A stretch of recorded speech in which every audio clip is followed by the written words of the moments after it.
সুপ্রিয় এইচএসিয়ান সবাইকে স্বাগতম জানাচ্ছি আজকে আমাদের অ্যাকাউন্টিং ক্লাসে। তোমরা সবাই জানো পূর্ব ঘোষণা অনুসারে এখন আমরা আলোচনা করব তোমাদের সাথে হিসাব বিজ্ঞানের দ্বিতীয় পত্রের সবচাইতে গুরুত্বপূর্ণ একটা টপিকস, যে টপিকসটার নাম হচ্ছে যৌথ মূলধনী কোম্পানির মূলধন, যেটাকে আমরা সবাই শেয়ার ইস্যু নামে চিনি। সো সবাই আজকে শেয়ার ইস্যুর A to Z শেখার জন্য প্রস্তুত হয়ে যাও। সবাইকে রিকোয়েস্ট করব খুব দ্রুতই আমাদের লাইভে যুক্ত হয়ে বন্ধুবান্ধবকে একটু শেয়ার এবং মেনশন করে দাও, যাতে করে আমরা খুব দ্রুতই ক্লাসটা শুরু করতে পারি। আমি সবার উদ্দেশ্যে জাস্ট একটা মিনিট সময় নিচ্ছি, তোমরা সবাই লাইভে যুক্ত হয়ে যাও, পাশাপাশি বন্ধুবান্ধবকে একটু শেয়ার এবং মেনশন করে দাও আমাদের ক্লাসে যুক্ত হওয়ার জন্য, যাতে করে আমরা এখনই সবাইকে রিকোয়েস্ট করব খুব নসিব ভাই বিষয় ম্যানেজমেন্ট দিলেন কেন, বিষয় চেঞ্জ করেন না। ওকে, আমি সবাইকে রিকোয়েস্ট করব আজকে আমাদের অ্যাকাউন্টিং ক্লাসে যুক্ত হয়ে যাওয়ার জন্য। আজকে যে অধ্যায়টা তোমাদের সাথে আমি কথা বলবো, এই অধ্যায় থেকে তোমাদের সিকিউ প্লাস এমসিকিউ যাবতীয় যত সমস্যা আছে সব সমস্যার সমাধান হয়ে যাবে। এই বিষয়টা একটু মাথায় রেখে আমরা আমাদের ক্লাসটা শুরু করব। সবাইকে রিকোয়েস্ট করব খুব দ্রুতই আমাদের লাইভে যুক্ত হয়ে যাওয়ার জন্য, যাতে করে আমরা এখন থেকে ক্লাসটা শুরু করতে পারি। ওকে, আমি জাস্ট একটা মিনিট সময় নিচ্ছি, তোমরা একটু যুক্ত হয়ে যাও। আমি একটা মিনিট সময় নিচ্ছি তোমাদের কাছ থেকে।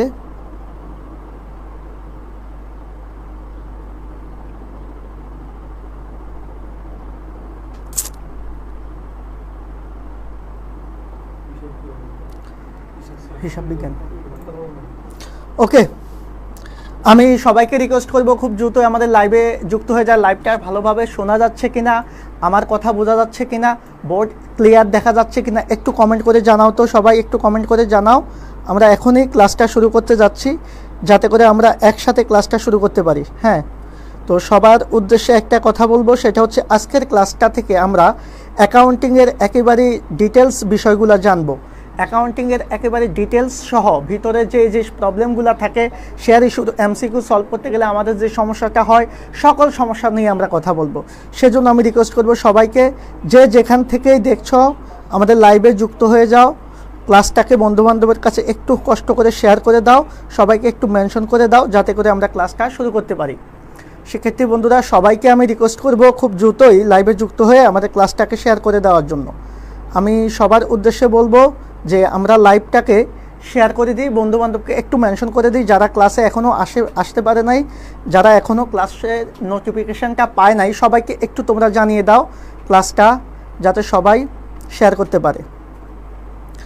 তো আমি সবার উদ্দেশ্যে একটা কথা বলবো, যারা লাইভে আছেন সবাই কেমন আছেন, কি অবস্থা আছেন, আমাদের ক্লাসগুলো কেমন লাগতেছে। আজকের ক্লাসটা আশা করি আগের ক্লাসগুলো থেকে আরও বেশি ভালো লাগবে, কারণ আজকের ক্লাসে আপনারা অনেক অনেক নতুন বিষয় জানবেন।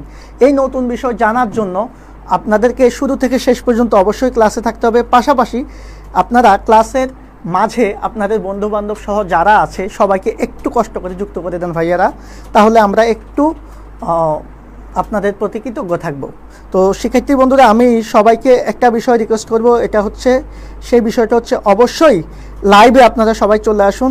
লাইভে চলে আসলে আমরা যেটা করতে পারবো, আমরা অবশ্যই ক্লাসটা বন্ধুবান্ধব সহ সবাই একসাথে এনজয় করতে পারবো।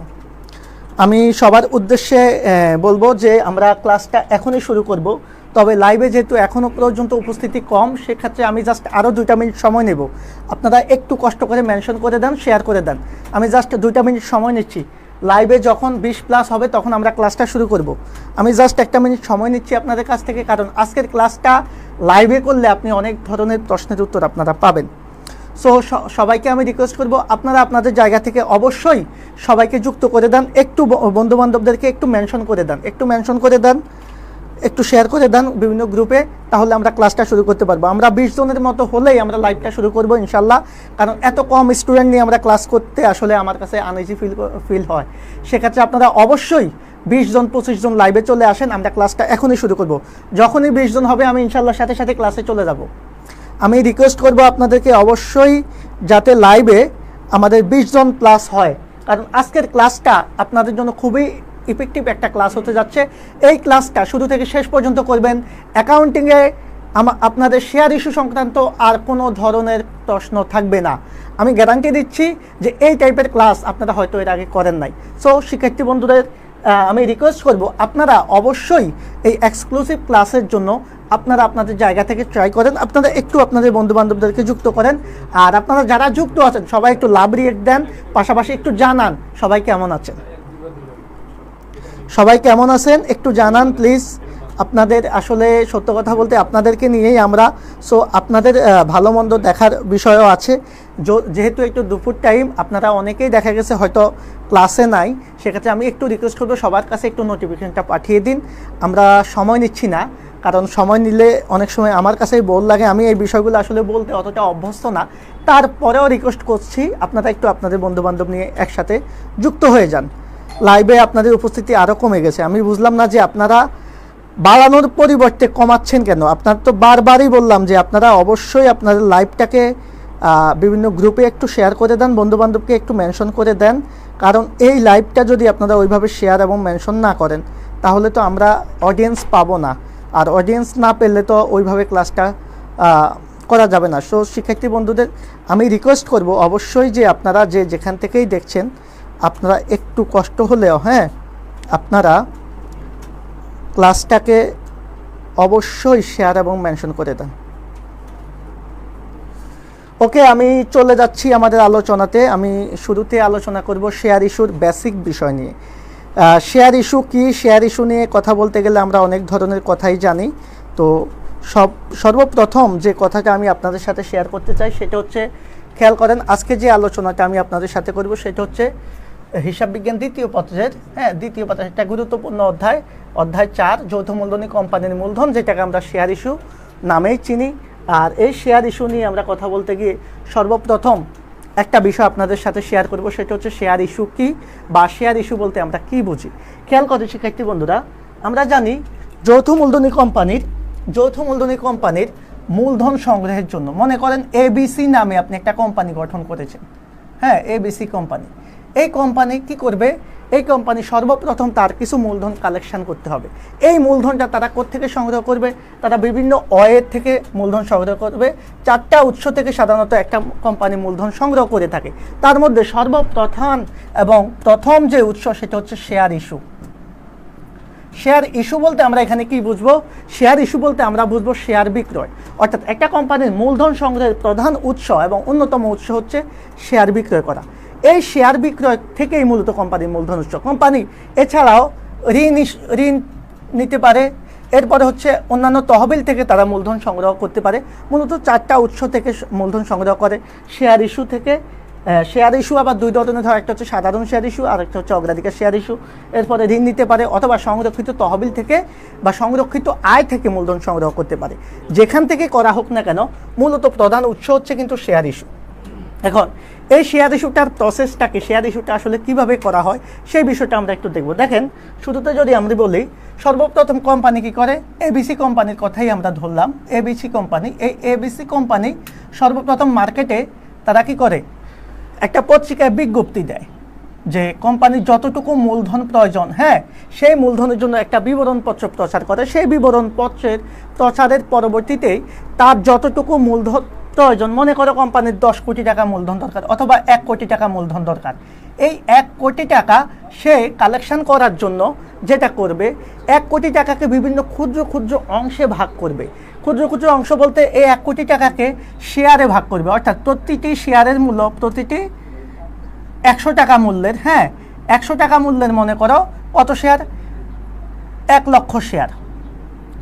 1 লক্ষ শেয়ার সে মার্কেটে কি করবে, ছাড়বে। এই যে 100 টাকা মূল্যের 1 লক্ষ শেয়ার সে মার্কেটে ছেড়েছে, একটা শেয়ারের দাম 100 টাকা, আবার এভাবে 10টা শেয়ারের দাম 1000 টাকা, এভাবে 1 লক্ষ শেয়ারের দাম হয়ে যাবে কত, 1 কোটি টাকা। এই যে 1 কোটি টাকাকে সে ক্ষুদ্র ক্ষুদ্র অংশে ভাগ করেছে, সেটার প্রত্যেকটা অংশকে আমরা বলি হচ্ছে শেয়ার। তাহলে শেয়ার কি, একটা কোম্পানির মূলধন সংগ্রহের ক্ষুদ্র ক্ষুদ্র এবং সমান অংশকে আমরা শেয়ার বলি। এই শেয়ার ইস্যু করার ক্ষেত্রে যে যে পন্থাগুলো অবলম্বন করে কোম্পানি শেয়ার বিক্রি করে সেটা টোটাল সমষ্টিটাকে আমরা বলবো শেয়ার ইস্যু। আর এই যৌথ মূলধনী কোম্পানির মূলধন সংগ্রহের প্রধান উৎসই কিন্তু শেয়ার ইস্যু। তো এই শেয়ার থেকে আমরা আজকে কিছু এমসিকিউ আগে দেখব, এরপরে সিকিউ টাইপের যে প্রশ্নগুলো আসে সেগুলো আমরা ডিসকাস করব। দেখো, আরেকটা বিষয় তোমাদের সাথে শেয়ার করি, সেটা হচ্ছে এই যে যৌথ মূলধনী কোম্পানির মূলধন। তাহলে যৌথ মূলধনী কোম্পানির মূলধনে কোম্পানি গঠন করে কারা, আমরা সর্বপ্রথম যে এমসিকিউটা আপনাদের সামনে উপস্থাপন করেছি, একটা কোম্পানি কারা গঠন করে? আমরা জানি যারা কোম্পানি গঠন করে তাদেরকে বলা হয় উদ্যোক্তা বা প্রমোটার। তাহলে উদ্যোক্তা কারা? যারা হচ্ছে একটা কোম্পানি সর্বপ্রথম গঠনের দায়িত্ব নেয় বা দায়িত্ব গ্রহণ করে তাদেরকে বলা হয় যে উদ্যোক্তা বা প্রমোটার। তাহলে যৌথ মূলধনী কোম্পানির গঠন করে কারা? সঠিক উত্তর অবশ্যই হবে উদ্যোক্তা। ওকে, এরপরে যে প্রশ্নটা আমরা আলোচনা করব, 2 নম্বর প্রশ্নটা, প্রাইভেট লিমিটেড কোম্পানির সদস্য সংখ্যা। আমরা অলরেডি ম্যানেজমেন্ট ক্লাসে আলোচনা করেছি আপনাদের সাথে। সেটা হচ্ছে আমাদের প্রাইভেট লিমিটেড কোম্পানির সদস্য সংখ্যা সর্বনিম্ন 2 জন, সর্বোচ্চ 50 জন। আর যদি সেটা পাবলিক লিমিটেড কোম্পানি হয় তাহলে সর্বনিম্ন সদস্য সংখ্যা হচ্ছে 7 জন, সর্বোচ্চ হচ্ছে শেয়ার দ্বারা সীমাবদ্ধ। অর্থাৎ যতজনের কাছে আমরা শেয়ার বিক্রি করব ততজনই ওই কোম্পানির পরোক্ষ মালিক হিসেবে বিবেচিত হবে। সো এখানে আমাদের প্রাইভেট লিমিটেড কোম্পানির কথা বলা হয়েছে, সেক্ষেত্রে সঠিক উত্তর হবে কি? আমরা জানি 2 থেকে 50 জন মানে হচ্ছে সর্বনিম্ন 2 জন, সর্বোচ্চ 50 জন। তাহলে সঠিক উত্তর হচ্ছে 1, সর্বনিম্ন 2 জন, সর্বোচ্চ 50 জন।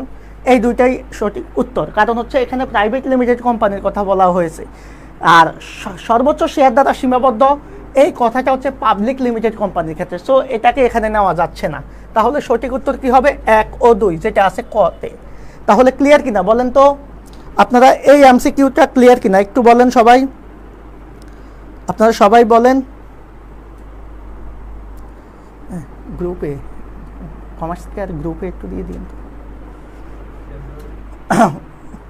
ওকে, আপনারা এটা ক্লিয়ার কিনা? আপনারা একটু সবাই বলেন তো ক্লিয়ার কিনা। এটা যদি ক্লিয়ার হয়ে থাকেন তাহলে আমরা পরবর্তীটাতে চলে যাব। আমি দেখতে পাচ্ছি আপনারা সবাই, থ্যাংক ইউ যারা মতামত দিচ্ছেন, সবাইকে ধন্যবাদ। এটা ক্লিয়ার কিনা? এবার আসেন পরবর্তী এমসিকিউ, যেটা কোম্পানি আইন অনুযায়ী লিমিটেড কোম্পানির সর্বনিম্ন সদস্য সংখ্যা কত? বলেন তো, কোম্পানি আইন অনুযায়ী লিমিটেড কোম্পানির সর্বনিম্ন সদস্য সংখ্যা কত? আমরা সবাই জানি, একটু আগে আলোচনা করেছিলাম। সর্বনিম্ন সদস্য সংখ্যা কত হবে? সর্বনিম্ন সদস্য সংখ্যা হবে এই 2 এবং 7। সর্বনিম্ন সদস্য সংখ্যা বলতে আমরা বুঝবো, যেহেতু লিমিটেড কোম্পানির কথা বলছে, আমরা ধরে নিব আমাদের প্রাইভেট লিমিটেড এবং পাবলিক লিমিটেড দুইটারই কথা বলেছে। যেহেতু সর্বনিম্ন সদস্যর কথা বলেছে, তাহলে প্রাইভেট লিমিটেড সর্বনিম্ন সদস্য হচ্ছে 2 জন, আর পাবলিক লিমিটেড কোম্পানির সর্বনিম্ন সদস্য হচ্ছে 7 জন। তাহলে সঠিক উত্তর হবে 2 ও 7। ক্লিয়ার? সবাই ক্লিয়ার? Concept clear? আপনারা ক্লিয়ার কিনা একটু বলেন তো, ক্লিয়ার কিনা আপনারা? লিমিটেড কোম্পানির সদস্য সংখ্যা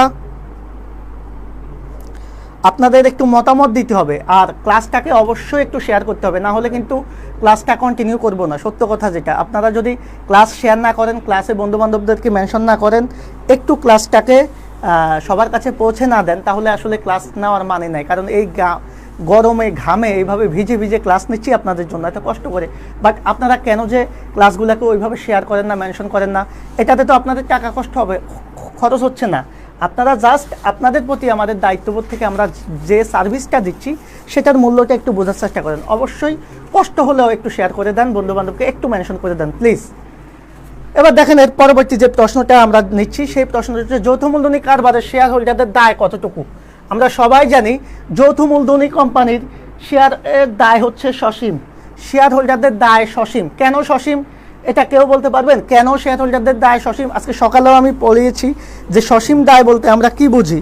সসীম দায় বলতে আমরা কি বুঝি? আচ্ছা, সসীম দায় আরেকটা অপশন এখানে আছে, মেবি শেয়ারের অবহিত মূল্যদাতা সীমাবদ্ধ। ও আচ্ছা, এখানে এটা থাকলে আর সসীম দায় দেওয়ার দরকার নাই, যদি এটা না থাকে তখন আমরা সসীম দায়টা দিব। আচ্ছা, এখানে আমরা যেহেতু আলাদাভাবে আছে শেয়ারের অবহিত মূল্য দ্বারা সীমাবদ্ধ, তাহলে সেটাই নিব। এটা যদি না থাকে তখন আমরা সসীম দায়টাও নিব। কথা ক্লিয়ার? তাহলে যৌথ মূলধনী কোম্পানির শেয়ার হোল্ডারদের দায়টা হবে সাধারণত, শেয়ার হোল্ডারদের দায়টা হচ্ছে তার শেয়ার মূল্য দ্বারা সীমাবদ্ধ। অর্থাৎ যে যতটুকু শেয়ার কিনবে, মনে করেন আপনি 100 টাকা করে আপনি 10টা শেয়ার কিনেছেন, তাহলে আপনার সেখানে শেয়ার মূলধন হচ্ছে 1000 টাকা, তাহলে আপনার দায়টা হবে কত? 1000। আবার মনে করেন এক্স ব্যক্তি তিনি 10,000 শেয়ার কিনেছেন 100 টাকা করে, তাহলে তার দায়টা হবে কত? তার দায়টা হবে 10 লক্ষ টাকা। ওকে, যে যতটুকু শেয়ার কিনবে তার দায়টা তত মূল্যদাতা সীমাবদ্ধ থাকবে, শেয়ার হোল্ডারদের ক্ষেত্রে এটাই প্রযোজ্য। আশা করি বিষয়টা বুঝতে পেরেছেন। এবার পরবর্তী প্রশ্ন হচ্ছে, কোম্পানি আইন অনুযায়ী প্রাইভেট লিমিটেড কোম্পানির সর্বনিম্ন সদস্য সংখ্যা, এটা আমরা অলরেডি পড়ে ফেলেছি, 2 জন, সবাই পারবেন, এটা নিয়ে কথা বলবো না। এরপরে যে প্রশ্ন, পাবলিক লিমিটেড কোম্পানির সর্বনিম্ন সদস্য সংখ্যা 7 জন, এটাও আমরা পড়ে ফেলেছি, সমস্যা নাই। যৌথ মূলধনী কোম্পানি গঠনের অপরিহার্য দলিল কোনটা? বলেন, এই অ্যান্সারটা আপনাদের কাছ থেকে চাচ্ছি। যৌথ মূলধনী কোম্পানি গঠনের অপরিহার্য দলিল। ভাইয়ারা একটু কষ্ট করে আপনারা অ্যান্সারটা দিন, আমি সবার কাছে প্রত্যাশা করব এই অ্যান্সারটা আপনারা পারবেন। যৌথ মূলধনী কোম্পানি গঠনের সর্বনিম্ন গুরুত্ব ও অপরিহার্য দলিল কোনটা?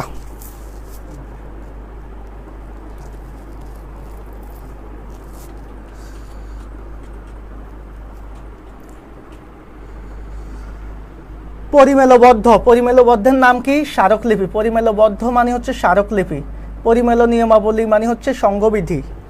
আর বিবরণপত্র হচ্ছে কি, যেখানে কোম্পানি মূলত শেয়ার, যে দলিলের মধ্যে কোম্পানি মূলত শেয়ার কালেকশন করে। তাহলে সঠিক উত্তর কোনটা হবে? সঠিক উত্তর সবগুলোই হবে। ওকে, কোন পত্রকে কোম্পানির জন্ম সনদ বলা হয়? খুবই গুরুত্বপূর্ণ প্রশ্ন, ভেরি ভেরি ইম্পর্টেন্ট। এটা অনেকবার এসেছে, এটা গত বছর ম্যানেজমেন্ট পরীক্ষায়ও এসেছে। কোন পত্রকে কোম্পানির গুরুত্বপূর্ণ জন্ম সনদ বলা হয়, বা কোম্পানির জন্ম সনদ বলা হয় কাকে?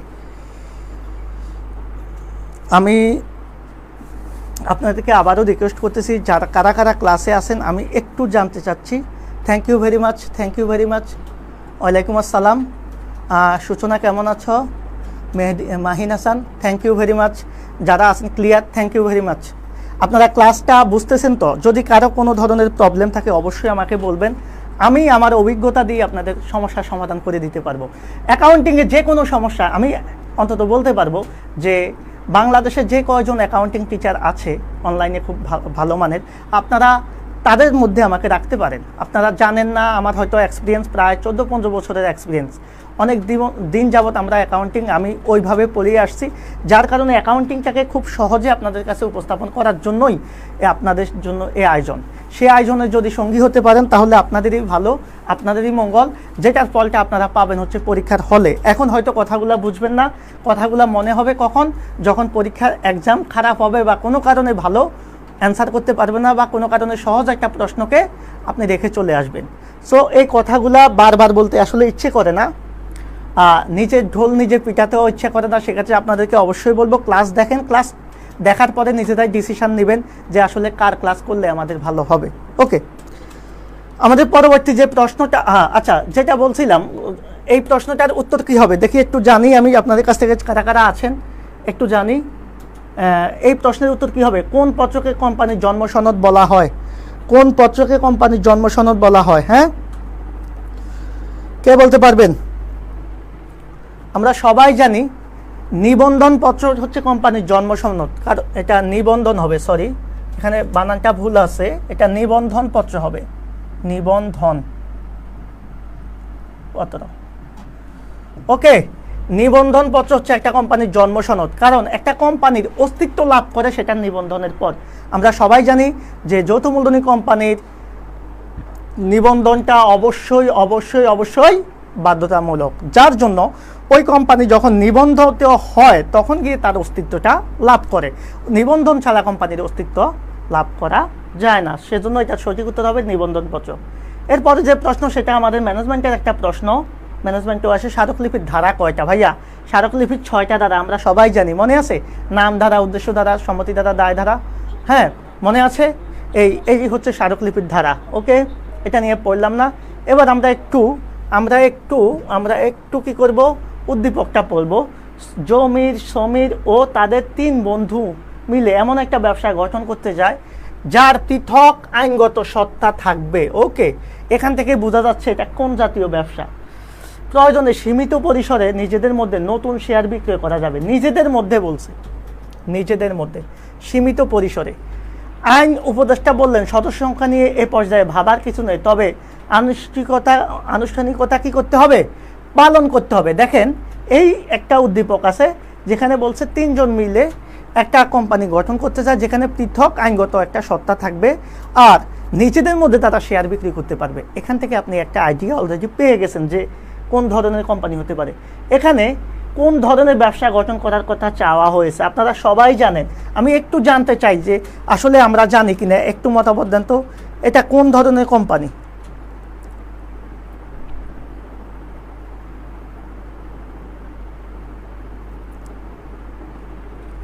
এটা কোন ধরনের কোম্পানি? আমি জাস্ট অ্যান্সারটা চাচ্ছি। ডি, কত নাম্বারের ডি বলেছেন? আমি অ্যান্সারটা চাচ্ছি আপনাদের কাছ থেকে। দেখি দেখি কারা কারা অ্যান্সার দিচ্ছেন। আমি সবার কাছে যাচ্ছি, দেখি দেখি আপনাদের কাছে অ্যান্সারটা আছে কিনা। আমি একটু যাচ্ছি, অ্যান্সারটা চাচ্ছি সবার কাছে। Thank you very much, thank you very much, thank you very much. Class, ওয়ালাইকুম আসসালাম, থ্যাংক ইউ। শুনেন, আমার অ্যাকাউন্টিং ক্লাস করার পর বা ম্যানেজমেন্ট ক্লাস করার পর আপনাদের যদি মনে হয় যে অন্য কারো ক্লাস করা লাগবে, তাহলে আমি সেদিন থেকে ক্লাস বন্ধ করে দেব। আমি বলছি আপনারা ক্লাস করেন, কষ্ট করে, মানে এই দুপুরবেলা ক্লাস করেন। আমি কথা দিচ্ছি আপনাদের অ্যাকাউন্টিং ম্যানেজমেন্টের দায়ভার আমার। আপনি পরীক্ষার হলে যাবেন, কিচ্ছু করা লাগবে না, আমার ক্লাসগুলো করবেন, একটু নোট করবেন, দেখবেন আর কিছু লাগবে না। এতটুকু আমি নিশ্চিত করে বলতে পারি অন্তত। ওকে, আমি তাহলে নিজেদের মধ্যে যদি কোম্পানি শেয়ার বিক্রি করা যায়, হ্যাঁ, নিজেদের মধ্যে শেয়ার বিক্রি করতে পারবে, আর শেয়ারটা হস্তান্তর করতে পারবে কিনা বলা আছে কিনা দেখেন তো। নতুন শেয়ার বিক্রি করা যাবে। ওকে, আইনি প্রতিষ্ঠা বলে সদস্য সংখ্যা দিয়ে এই পর্যায়ে ভাবার কিছু নাই। এখানে একটা কথা বলে দিছে, যেহেতু সদস্য সংখ্যা নিয়ে ভাবার কিছু নাই, তার মানে সদস্য সংখ্যাটা কি হবে? অনির্দিষ্ট। আর অনির্দিষ্ট সদস্য সংখ্যা কোন কোম্পানির হয় বলেন তো? অবশ্যই অবশ্যই পাবলিক লিমিটেড কোম্পানির। কারণ সদস্য সংখ্যা নিয়ে ভাবতে হয় কাকে? প্রাইভেট লিমিটেড কোম্পানিকে। কারণ এই প্রাইভেট লিমিটেড কোম্পানির সদস্য থাকতে হবে 2 থেকে 50 জন। আপনারা ক্লিয়ার? সবাই দেখি আবার চলে গিয়েছেন। আপনাদের যদি,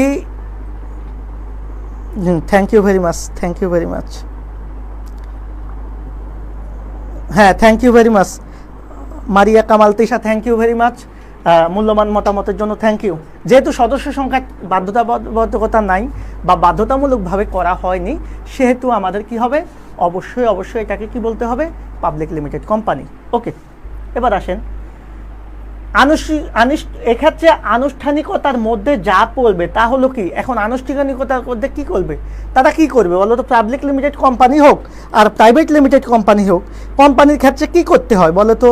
আমরা সবাই জানি কোম্পানির ক্ষেত্রে কি করতে হয়। হ্যাঁ, কোম্পানির ক্ষেত্রে আমাদের কোম্পানির নামের ছাড়পত্র নিতে হবে, সংঘ স্মারক ও সংঘবিধি তৈরি করতে হবে, অবশ্যই ন্যূনতম মূলধন সংগ্রহ করতে হবে। ভাই আমি তো দেখতেছি সব, তাহলে তোমরা কি আমার সাথে একমত কিনা বলো তো? কারণ নামের ছাড়পত্র নিতে হবে, তারপরে হচ্ছে আমাদের কি করতে হবে? ন্যূনতম মূলধন সংগ্রহ করতে হবে, স্মারকলিপি এবং সংঘবিধি বা পরিমেলন নিয়মাবলীও আমাদের কি করতে হবে? তৈরি করতে হবে। তাহলে এক্ষেত্রে সঠিক উত্তর কোনটা হবে বলেন তো? বলেন বলেন, আপনাদের অ্যান্সার দিতে অনেক কষ্ট হচ্ছে নাকি? Thank you very much. যারা লাইভে আছেন সবার জন্য দোয়া, আপনারা ভালো করেন, ভালো হন, ভালো একজন মানুষ পান। সরি, কি বললাম, এখন না, ভালো মানুষ পান আর একটু পরে, কিছুদিন পর। আগে ভালো পরীক্ষা দেন, ভালো ফলাফল করেন, ভালো একটা ভার্সিটি নিশ্চিত করেন, এরপরে ভালো একটা পার্টনার আপনাদের যাতে হয় সেই দোয়া করব যারা লাইভে আছেন। আর যারা লাইভে নাই তাদের জন্য দোয়া করব না, ঠিক আছে? যারা তাহলে দোয়ার জন্য, স্যারের দোয়ার জন্য সবাইকে একটু লাইভে যুক্ত করে দেন তো। স্যারের দোয়ার জন্য, একটু ভালোবাসার জন্য। এই যে কষ্ট করে ঘাম ঝরিয়ে ক্লাস নিচ্ছি, আপনারা দেখতেছেন না আমি পুরাটা ভিজে গেছি। তো আপনারা এই ঘামের পারিশ্রমিক চাচ্ছি না, জাস্ট ঘামের একটু সহানুভূতি হিসেবে আপনারা ক্লাসে চলে আসেন সবাই। ওকে, তাহলে এখানে আনুষ্ঠানিকতার মধ্যে সবই করতে হবে। হ্যাঁ, কোম্পানি যখন নিজের শেয়ার নিজে ক্রয় করে তখন সেটাকে কি বলে? খুবই খুবই গুরুত্বপূর্ণ কথা, খুবই খুবই গুরুত্বপূর্ণ জিনিস।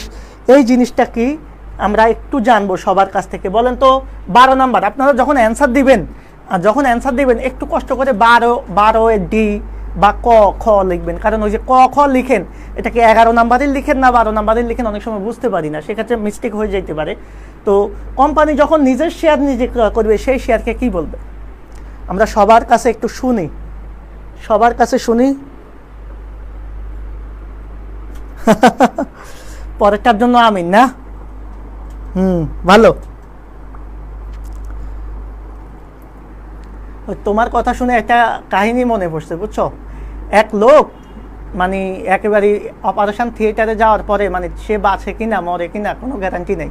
এখন ডাক্তারের কাছে বলতেছে আর কি, ডাক্তার বলতেছে যদি আপনার জ্ঞান ফিরে, অপারেশনের পর যদি আপনার জ্ঞান ফিরে, তাহলে জ্ঞান ফিরার পর আপনি কাকে দেখতে চান সর্বপ্রথম? হ্যাঁ, তো সে বলতেছে, সে কি বলল, সে বলতেছে আমি দেখতে চাই আমার কাকে, বউকে। হ্যাঁ, তাহলে অপারেশন থেকে জ্ঞান ফেরার পর আমি কাকে দেখতে চাই? এই যে বিখ্যাত ওনাকে। এটা শোনার পর ডাক্তার তো খুব মন খারাপ করলো, কি বলেন, এটা কি ধরনের কথা বললেন আপনি? আপনি মানুষ জ্ঞান ফেরার পর সবার আগে চিন্তা করে তার মায়ের কথা, যে আমি জ্ঞান ফিরে আমার মাকে দেখব। হ্যাঁ, আপনি বলতেছেন আপনার বউকে দেখবেন, আপনার কি মা নাই? হ্যাঁ, মা আছে। তাহলে আপনি বউয়ের কথা কেন বললেন? বললে দেখেন ভাই, আমার এখন 26 বছর। হ্যাঁ, আমার এখন 26 বছর, কিন্তু আমি যখনই জন্ম হয়েছি তখন থেকে কিন্তু আমার এই 26 বছর যাবত আমার মাকে দেখতেছি। কিন্তু এই যে ইনাকে দেখতে দেখতে আমার 25 বছর সময় লাগছে। হ্যাঁ, 25 বছর। তাহলে যদি কোনো কারণে আমি মারা যাই, তাহলে পরজন্মে আবারও যদি আমার জন্ম হয়, সেক্ষেত্রে তো আমার ওনাকে দেখতে আবার 25 বছর সময় লাগবে, কারণ সেই জন্মে তো জন্মের পরেই আমি মাকে দেখতে পাবো। বাট 25 বছর আগে তো আমার ওনাকে দেখতে পাবো না। কথা বুঝছেন? এই হচ্ছে অবস্থা আর কি। তাহলে ওনার জন্যই সব। হ্যাঁ,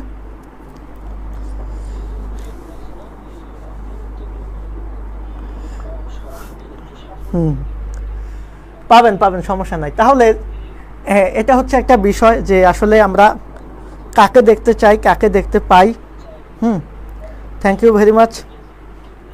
এবার আসেন আমরা আমাদের পরবর্তী আলোচনায়। কোম্পানি যদি কখনো নিজের শেয়ার নিজে ক্রয় করে নেয়, সেটাকে আমরা বলি হচ্ছে ট্রেজারি স্টক। কি বলি ভাইয়া? Treasury stock. তাহলে ট্রেজারি স্টক বা ট্রেজারি শেয়ার কাকে বলে? কোম্পানি কখনো মার্কেট থেকে যদি নিজের শেয়ার নিজে ক্রয় করে নেওয়া হয়, তখন কি কয়? সেটাকে ট্রেজারি শেয়ার বলে। আর এই ট্রেজারি শেয়ারের ফলে কোম্পানির মালিকানা সত্ত্ব কি হয়? মালিকানা সত্ত্বটা হ্রাস পায়। কেন হ্রাস পায় খেয়াল করবেন। মনে করেন কোম্পানি মার্কেটে শেয়ার ছাড়লো, যখন কোম্পানি শেয়ার বিক্রি করে, শেয়ার বিক্রি করলে বা শেয়ার ইস্যু করলে কি হয়? শেয়ার ইস্যু করলে আমাদের ব্যাংকে টাকা বাড়ে, ব্যাংক ডেবিট হয়। অন্যদিকে আমি যে শেয়ার বিক্রি করেছি, এই শেয়ার বিক্রির কারণে আমার একটা শেয়ার মূলধন বাড়ে, কারণ আমি শেয়ার বিক্রি করে মূলধন সংগ্রহ করি, আর মূলধন বাড়লে মালিকানা সত্ত্ব বৃদ্ধি পায়, মালিকানা সত্ত্ব বৃদ্ধি পেলে ক্রেডিট, সেই সেন্সে আমার ব্যাংক ডেবিট হয় আর শেয়ার মূলধন ক্রেডিট হয় যখন শেয়ার ইস্যু করা হয়। কিন্তু কোম্পানি সাপোজ এখানে মনে করো 1 লক্ষ টাকা শেয়ার ইস্যু করছে। হ্যাঁ, 1 লক্ষ টাকা মূলধন হয়েছে, 1 লক্ষ টাকা সে ব্যাংকের মাধ্যমে আদায় করেছে। ওকে, ফাইন। এখন এর মধ্যে কোম্পানি যদি মনে করো 10,000 শেয়ারের টাকা, 10,000 টাকা শেয়ার আবার নিজে কিনে নেয়, তাহলে দেখো তো তখন কি মার্কেটে আর 1 লক্ষ শেয়ার থাকবে? থাকবে না। 1 লক্ষ টাকা থাকবে না, কারণ 90,000 হয়ে যাবে, কারণ কোম্পানি নিজের শেয়ার নিজে ক্রয় করতেছে। তাহলে কোম্পানি যখন মার্কেট থেকে শেয়ারটা কিনে ফেলে, খেয়াল করবেন, শেয়ার ক্রয় কে করে? কোম্পানি। কোম্পানি যদি কোত্থেকে করে? মার্কেট থেকে। ওই যে মার্কেট থেকে যদি শেয়ারটা আবার কিনে নেয়, তখন কি দাঁড়াচ্ছে? মার্কেট থেকে শেয়ার কিনে নেওয়ার কারণে একদিকে আমার এই শেয়ার মূলধন নামক ট্রেজারি স্টক বা ট্রেজারি শেয়ার বা ট্রেজারি স্টক নামে একটা মালিকানা সত্ত্ব হ্রাস পাবে, ডেবিট হবে। অন্যদিকে যেহেতু শেয়ারটা কিনে নিচ্ছি, আমার ব্যাংক থেকে টাকা চলে যাবে। এখন এই যে ট্রেজারি স্টক বা ট্রেজারি শেয়ারের কথা বললাম, এই ট্রেজারি স্টক বা ট্রেজারি শেয়ারটা কি? এটা একটা এই আমার শেয়ার মূলধনের পরিমাণটাকে কমিয়ে দিচ্ছে, মানে এটা হচ্ছে আমার বিপরীত মালিকানা সত্ত্ব। কিভাবে বিপরীত মালিকানা সত্ত্ব হলো? আপনি যখন মার্কেটে শেয়ার ইস্যু করেছেন, খেয়াল করেন, আপনি যখন মার্কেটে শেয়ার ইস্যু করেছেন তখন আপনি ব্যাংকে টাকা বেড়েছে, আর অন্যদিকে শেয়ার মূলধন নামক মালিকানা সত্ত্ব বেড়েছে, তার মানে আপনার মালিকানা সত্ত্ব বৃদ্ধি পায়। কিন্তু যখন মার্কেট থেকে নিজের প্রয়োজনে আবার শেয়ারটা কিনে নেবেন, তখন কি হবে? তখন এই ট্রেজারি স্টক বা ট্রেজারি শেয়ার নামের মালিকানা সত্ত্বটা কমে যাবে, ব্যাংক থেকে আপনার টাকা চলে যাবে। That means company treasury stock ক্রয় করলে তার কি হয়? মালিকানা সত্ত্বটা হ্রাস পায়, বিধায় এটাকে বিপরীত মালিকানা সত্ত্ব বলে। তাহলে কোম্পানি যখন নিজের শেয়ার নিজে মার্কেট থেকে ক্রয় করবে, তখন সেটাকে কি বলবো ভাইয়া? অবশ্যই ট্রেজারি স্টক বা ট্রেজারি শেয়ার।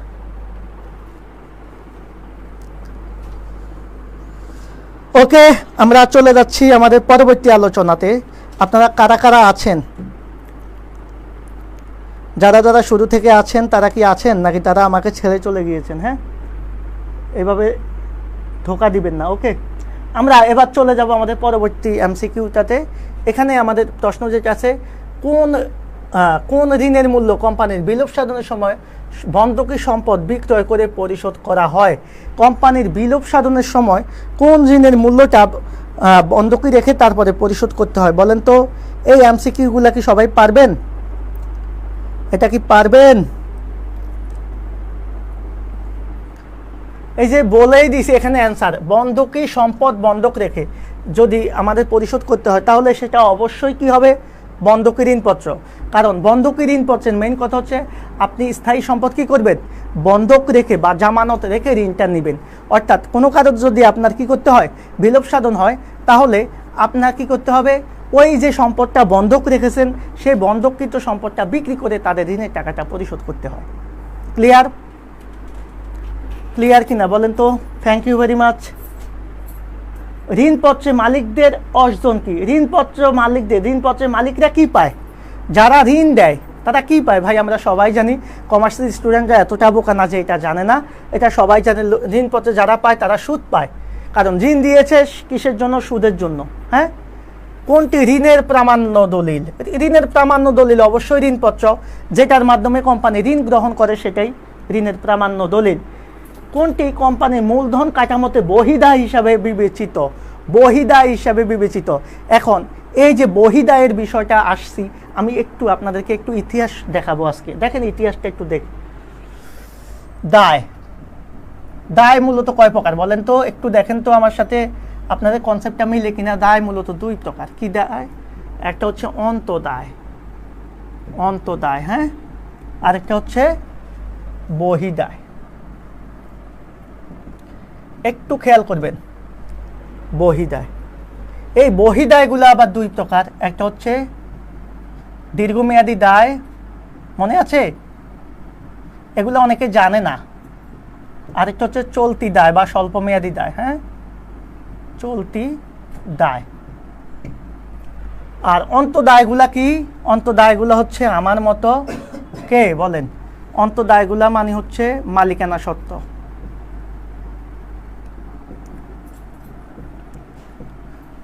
এই মালিকানা সত্ত্বকে আমরা আধুনিক অ্যাকাউন্টিংয়ে অনেকে কি নামে ডাকি? নিজ সম্পত্তি নামে ডাকি। এই নিজ সম্পত্তি অনেক সময় কিভাবে বের করতে হয়? এই নিজ সম্পত্তি অনেক সময় বের করতে হয় এইভাবে।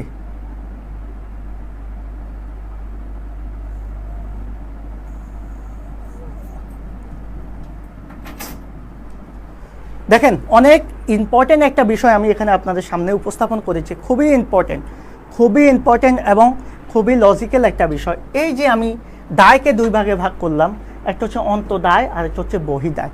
মাথায় রাখবেন, আধুনিক অ্যাকাউন্টিংয়ে দায় বলতে শুধু এই বহিদায়কেই বোঝায়, অন্তদায়কে তারা দায় বলে না। তাহলে দায় বলতে মূলত আমরা বহিদায়কে বুঝি। তাহলে বহিদায়ের আরও অনেক নাম আছে, যেমন মোট দায় অথবা শুধু দায়।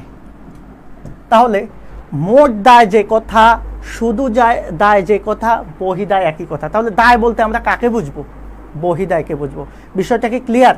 দায় বলতে আমরা বাহিরের দায়কে বুঝবো। এখন বাইরের দায় মানে হচ্ছে আমাদের প্রতিষ্ঠানের বাইরের পক্ষে যদি আমাদের কাছে কোনো পাওনা থাকে, আমরা যদি তাদের কাছে কোনো দেনা থাকে, সেই দায়টাকে আমরা বহিদায় বলবো। এখন বহিদায় দুই রকম হয়। একটা হচ্ছে দীর্ঘমেয়াদী, যেটা 1 বছরের বেশি সময় ধরে আমরা নিয়ে থাকি। সাধারণত ঋণপত্র জাতীয়, ঋণ জাতীয় যে কোনো দায়টা সাধারণত দীর্ঘমেয়াদী দায় হয়, ঋণ বা বন্ড। আর বাকি যত দায় আছে ভাইয়া, সকল দায়ই সাধারণত চলতি দায় হয়। তাহলে টেকনিক্যালি এই বিষয়টা আপনারা একটু মাথায় রাখেন। শুধুমাত্র ঋণ জাতীয় যত কিছু আছে সেগুলা বহিদায় হয়, ঋণ বা বন্ড জাতীয়।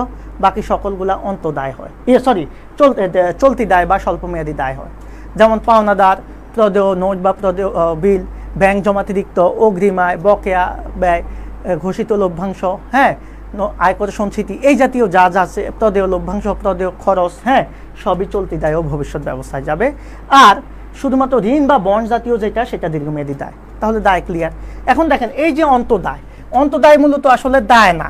অন্তদায় মানে হচ্ছে প্রতিষ্ঠান তার ভিতরের পক্ষের কাছে যদি দায়বদ্ধ থাকে, অর্থাৎ মালিকের বা শেয়ার হোল্ডারদের কাছে যদি দায়বদ্ধ থাকে, সেটাকে আমরা অন্তদায় বলি।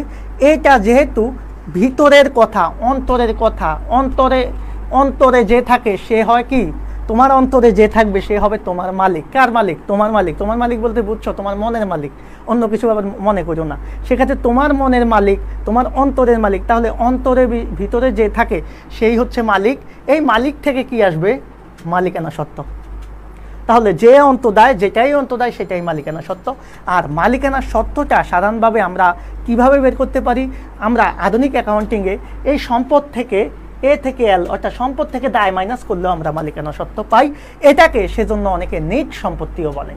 আই থিঙ্ক, আমার মনে হয় আপনারা অনেক কিছু ক্লিয়ার হয়েছেন এই আলোচনাতে। বলেন তো ক্লিয়ার কিনা?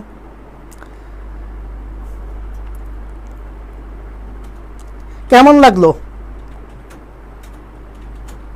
কেমন লাগলো আপনাদের এই বিষয়টা? এখন যেটা বুঝালাম এটা কেমন লাগলো বলেন তো? আমি বুঝলাম না, আমার ক্লাসে এত সুন্দর করে ক্লাস নেওয়ার পরেও ক্লাসে আপনাদের রেসপন্স কম। তার মানে হচ্ছে ক্লাসটা মনে হয় শেষ করে দিতে হবে নাকি? ক্লাস শেষ কে কে চান? ক্লাস মনে হয় শেষ করতে চাচ্ছেন অনেকে, না? আচ্ছা ঠিক আছে, বেশিক্ষণ পড়াবো না। এবার আসেন আমরা যেখানে ছিলাম, তাহলে বহিদা হিসাবে বিবেচিত কোনটা বলেন? বহিদা হিসাবে কোনটা বিবেচিত? বোঝা যাচ্ছে না এখন? বহিদা হিসাবে কি বিবেচিত? শেয়ার বা স্টক, এগুলা কি দেয়? অন্তদায়। একটু আগে অন্তদায়ের মধ্যে গেলাম। সো বহিদা হিসাবে বিবেচিত বলছি, বাইরের পক্ষ থেকে যেটা নেওয়া হবে সেটা হচ্ছে ঋণ। তাহলে ঋণপত্র হচ্ছে বহিদায়। আমরা বুঝেছি?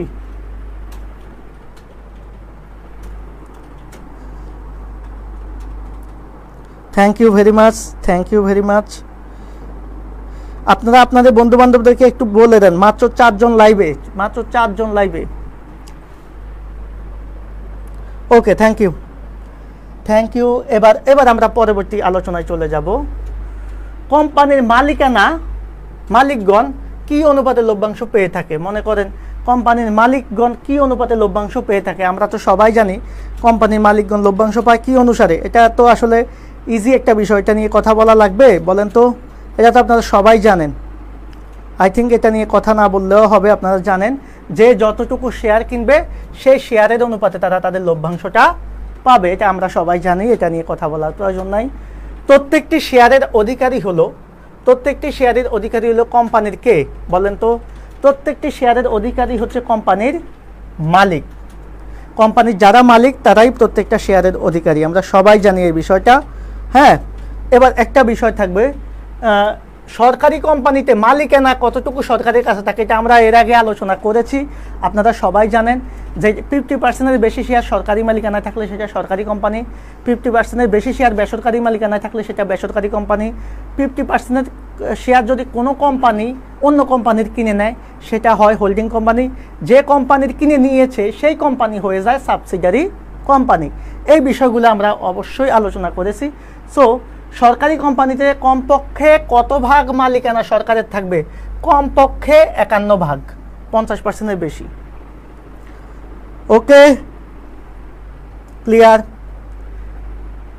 কোম্পানি প্রথমে শেয়ার বিক্রির যে ব্যবস্থা করে তাকে বলে আইপিও। এটা আমরা সবাই জানি। আইপিও মানে হচ্ছে ইনিশিয়াল পাবলিক অফারিং।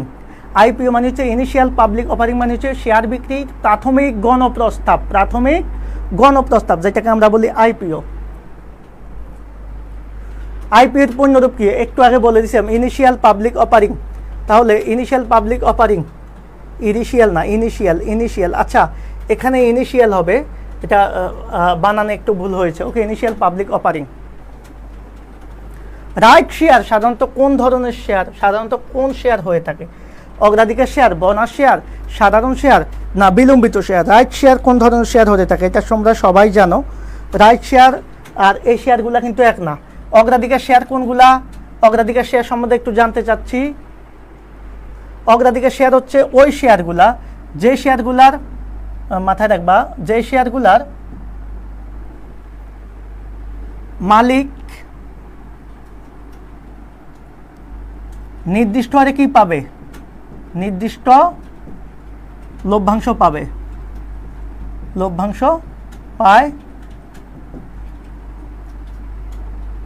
নির্দিষ্ট লভ্যাংশ হয় যাদের ভোটাধিকার থাকে না। মানে ভোটের অধিকারটা যাদের থাকে না, যারা পরিচালক হতে পারে না, কিন্তু এরা নির্দিষ্ট হারে লভ্যাংশ পায়, এই জাতীয় শেয়ার হোল্ডারকে, শেয়ারকে আমরা কি বলি? এই শেয়ারকে আমরা বলি হচ্ছে অগ্রাধিকার শেয়ার। আর সাধারণ শেয়ার কি? যে সকল শেয়ার মালিকগণ কি হয়, সকল ধরনের কি হয়, ঝুঁকি বহন করে থাকে, কোম্পানি মুনাফাটা নির্দিষ্ট হারে পায় না, তবে এরা কোম্পানির পরিচালক হতে পারে, ভোটাধিকার যোগ্যতা আছে এবং লভ্যাংশ গ্রহণে এরা সবার শেষে সাধারণত বিলম্বিত শেয়ারের আগে অধিকার ভোগ করে, এদের ঝুঁকিটা বেশি থাকে, এই জাতীয় শেয়ারকে সাধারণ শেয়ার বলে। বোনাস শেয়ার কি? বোনাস শেয়ার হচ্ছে, খেয়াল করো, বোনাস শেয়ার নিয়ে যদি বলতে যাই তাহলে বোনাস শেয়ার নিয়ে বলতে হবে, হ্যাঁ, মনে করো কোম্পানির এই বছর লাভ হয়েছে 1 লক্ষ টাকা, হ্যাঁ, মুনাফা কত হয়েছে বলো তো? 1 লক্ষ টাকা। এই মুনাফাটা কোম্পানি কি করবে? কিছু তারা তহবিলে রাখবে আর কিছু তারা লভ্যাংশ দিবে। লভ্যাংশ কাদের দিবে? লভ্যাংশ দিবে শেয়ার হোল্ডারদের। একটু খেয়াল করবা, লভ্যাংশটা দিবে শেয়ার হোল্ডারদের। এখন এই লভ্যাংশটা কিভাবে দিবে? এই লভ্যাংশটা তারা দুইভাবে দিতে পারে, নগদ টাকায় দিতে পারে, নগদ অর্থ দিতে পারে, অথবা কোনো কারণে সে নগদ অর্থ না দিয়ে নগদ অর্থের বিনিময়ে তাদেরকে কিছু শেয়ার দিয়ে দিতে পারে। আমি আবারও বলছি, দেখো, একটা কোম্পানির যে মুনাফাটা হয়, সেই মুনাফাটা তারা কি করে? সেই মুনাফাটা কোম্পানি কিছু তহবিলে রাখে, কোম্পানির তহবিলে রেখে দেয়। তহবিল, মনে করো 1 লাখ টাকার মধ্যে তারা 60,000 টাকা তহবিলে রেখে দিয়েছে, বাকি 40,000 টাকা মনে করো সে লভ্যাংশ হিসাবে দিবে। কথার কথা, এই লভ্যাংশটা সে 30,000 টাকা নগদ টাকা দিয়েছে, আর 10,000 টাকা সে কি দিয়ে দিয়েছে? শেয়ার দিয়ে দিয়েছে। বিষয়টা ক্লিয়ার? এই যে লভ্যাংশটা নগদ অর্থের পরিবর্তে সে 40,000 টাকার মধ্যে 10,000 টাকা শেয়ার দিয়েছে, এই লভ্যাংশটা কিসে দিয়েছে? শেয়ারে দিয়েছে। যদি কখনো কোনো কোম্পানির লভ্যাংশ প্রদানের সময় নগদ অর্থের পরিবর্তে লভ্যাংশর সমপরিমাণ টাকার জন্য সে শেয়ার দিয়ে দেয়, অর্থাৎ লভ্যাংশ হিসেবে সে নগদ টাকা না দিয়ে যদি শেয়ার দিয়ে দেয়, এই শেয়ারটাকে বলা হয় বোনাস শেয়ার অথবা স্টক লভ্যাংশ। তাহলে বোনাস শেয়ার বা স্টক লভ্যাংশটা কি? কোম্পানি শেয়ার হোল্ডারদেরকে নগদ অর্থে লভ্যাংশ পরিশোধের পরিবর্তে যদি শেয়ার প্রদান করে, অর্থাৎ নগদ অর্থের বিনিময়ে যদি তারা শেয়ার প্রদান করে, সেই শেয়ারকে আমরা কি বলবো? বোনাস শেয়ার বা স্টক লভ্যাংশ। ক্লিয়ার কিনা বলেন তো?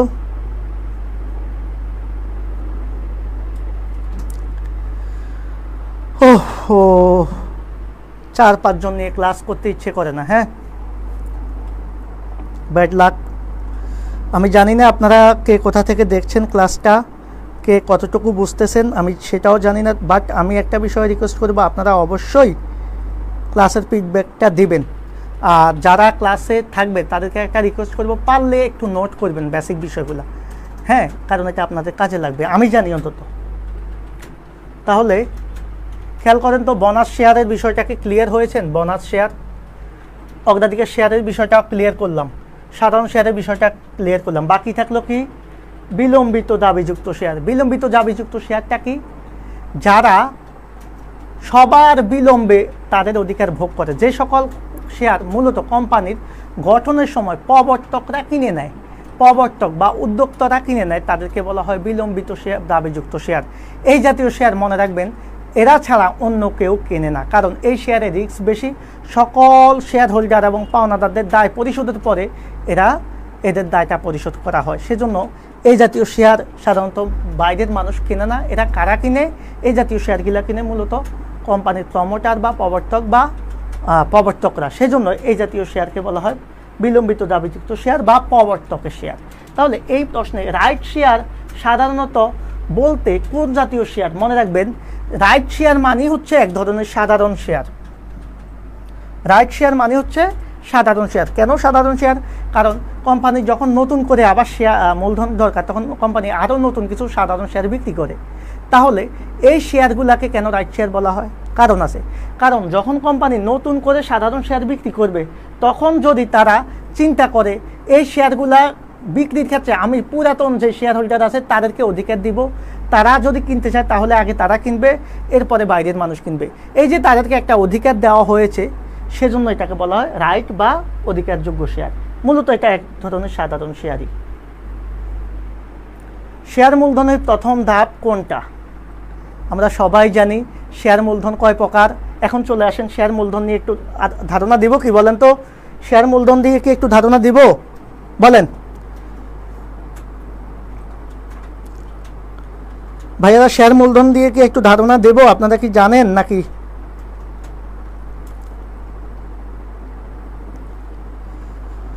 ওহো, আপনাদের ক্লাস মনে হয় ভালো হচ্ছে না আজকে, নাকি?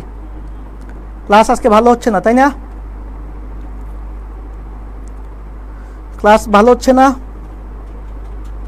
কথাবার্তা নাই, তার মানে হচ্ছে ক্লাস খারাপ হচ্ছে মেবি। হ্যাঁ, আমি সবাইকে রিকোয়েস্ট করব যে আপনারা ক্লাস বুঝতেছেন কিনা একটু জানান, আপনাদের ক্লাসটা ঠিক আছে কিনা একটু জানান। আমরা কি থাক, শেয়ার মূলধন নিয়ে আর কথা বলবো না, যেহেতু আপনাদের মতামত আমি পাচ্ছি না। শেয়ার মূলধন নিয়ে কথা বলবো না, আমি বললাম না এভাবে ক্লাস করলে তো। কোথায় ছিলাম? শেয়ার মূলধনের প্রথম ধাপ হচ্ছে ইস্যুকৃত মূলধন। ওকে, আমি এটা নিয়ে আর ডিটেলস কথা বলবো না। সর্বপ্রথম হচ্ছে ইস্যুকৃত কেন হবে, কি বললাম? সর্বপ্রথম যেটা হচ্ছে সেটা হচ্ছে অনুমোদিত শেয়ার। অনুমোদিতর পরে আসবে হচ্ছে ইস্যুকৃত। হ্যাঁ,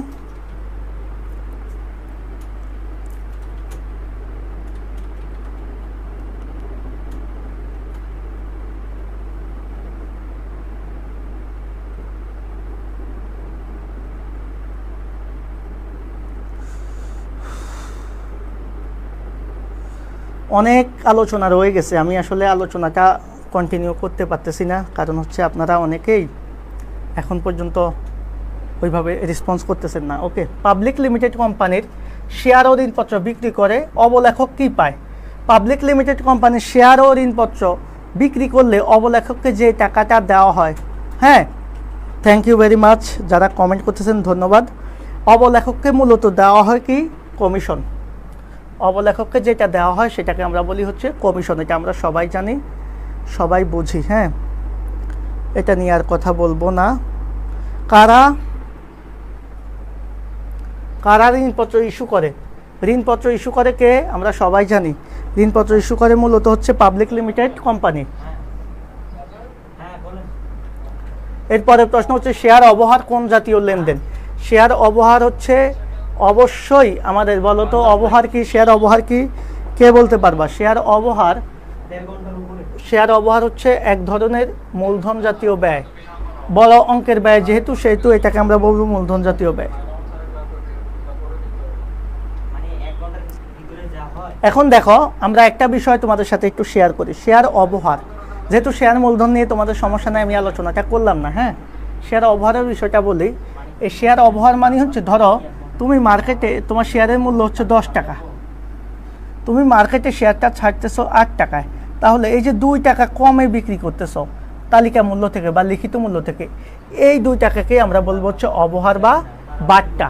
তাহলে শেয়ার বাট্টা বা অবহার মানে হচ্ছে শেয়ারের লিখিত মূল্য অপেক্ষায় কম মূল্যে শেয়ার বিক্রি করা। শেয়ারের লিখিত মূল্য অপেক্ষায় কম মূল্যে শেয়ার বিক্রি করা। যেহেতু এটা একটা বড় অঙ্কের ব্যয়, সেহেতু এই ব্যয়টাকে আমরা বলি মূলধন জাতীয় ব্যয়। আর এই মূলধন জাতীয় ব্যয় হিসাবে এই অবহারকে আমরা অসমন্বিত ব্যয়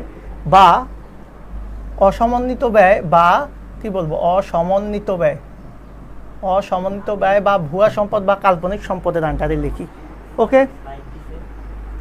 বোনাস শেয়ার ইস্যু করলে কোম্পানির কি হয়? বোনাস শেয়ার ইস্যু করলে একটু আগে বলেছি, যদি বোনাস শেয়ার ইস্যু করা হয় তাহলে কোম্পানির কি নগদ টাকা কমবে? বলো তো, নগদ টাকা কি কমবে? কমবে না তো, কারণ কোম্পানি তো নগদ টাকার পরিবর্তে কি দিচ্ছে? শেয়ার দিচ্ছে। তাহলে কোম্পানির নগদ টাকা কমবে না, কিন্তু কোম্পানির শেয়ারের সংখ্যা বেড়ে যাবে, অবশ্যই শেয়ারের সংখ্যা বাড়বে। সঞ্চিতি তহবিল কমে যাবে, অবশ্যই সঞ্চিতি তহবিল কমে যাবে। কেন কমে যাবে? আমি বোনাস শেয়ার যখন পড়িয়েছি, জাস্ট একটু দেখো। কোম্পানির মূলত এই যে টাকাটা, এই টাকাটা মূলত তো এখানে এই যে তহবিল বলছি, তহবিলে থাকার কথা। হ্যাঁ, এখান থেকে কোম্পানির লাভের অংশ দিয়ে দেয়, লভ্যাংশ।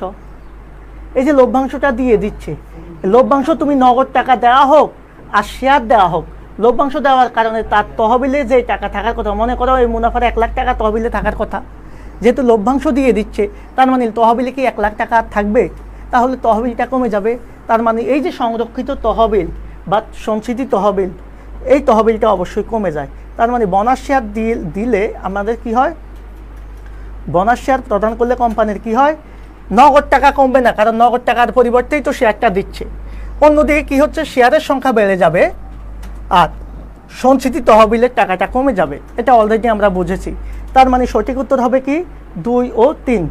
তোমরা এটা ক্লিয়ার কিনা, এটা খুবই গুরুত্বপূর্ণ একটা এমসিকিউ। হ্যাঁ, এটা ক্লিয়ার কিনা,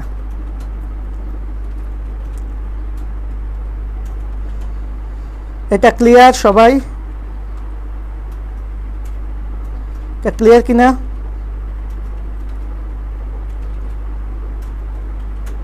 আমি সবার উদ্দেশ্যে বলবো যে তোমরা ক্লিয়ার কিনা এটা। ওকে, আমরা আলোচনায় চলে যাব পরেরটাতে।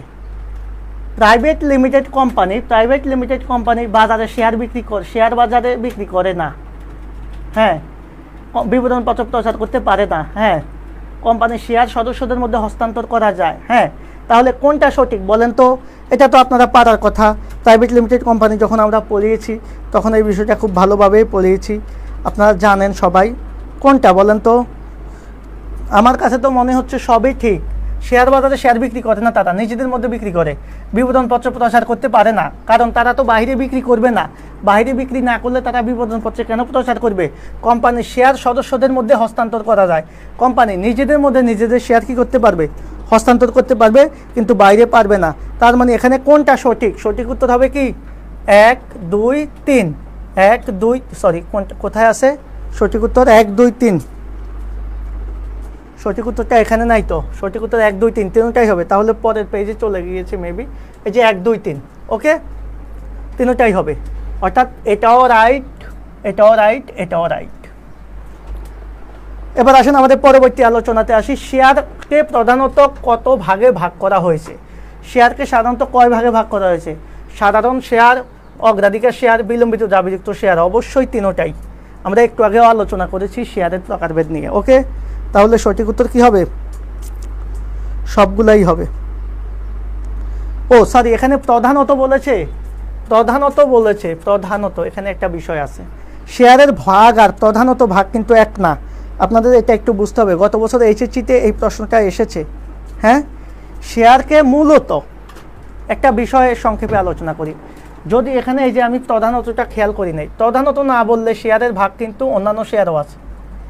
যদি প্রধানত বলা হয়ে থাকে, যেহেতু প্রধানত বলা হয়েছে, এই প্রধানত বলা মানে হচ্ছে এখানে যে শেয়ার মূলত কয় প্রকার হবে?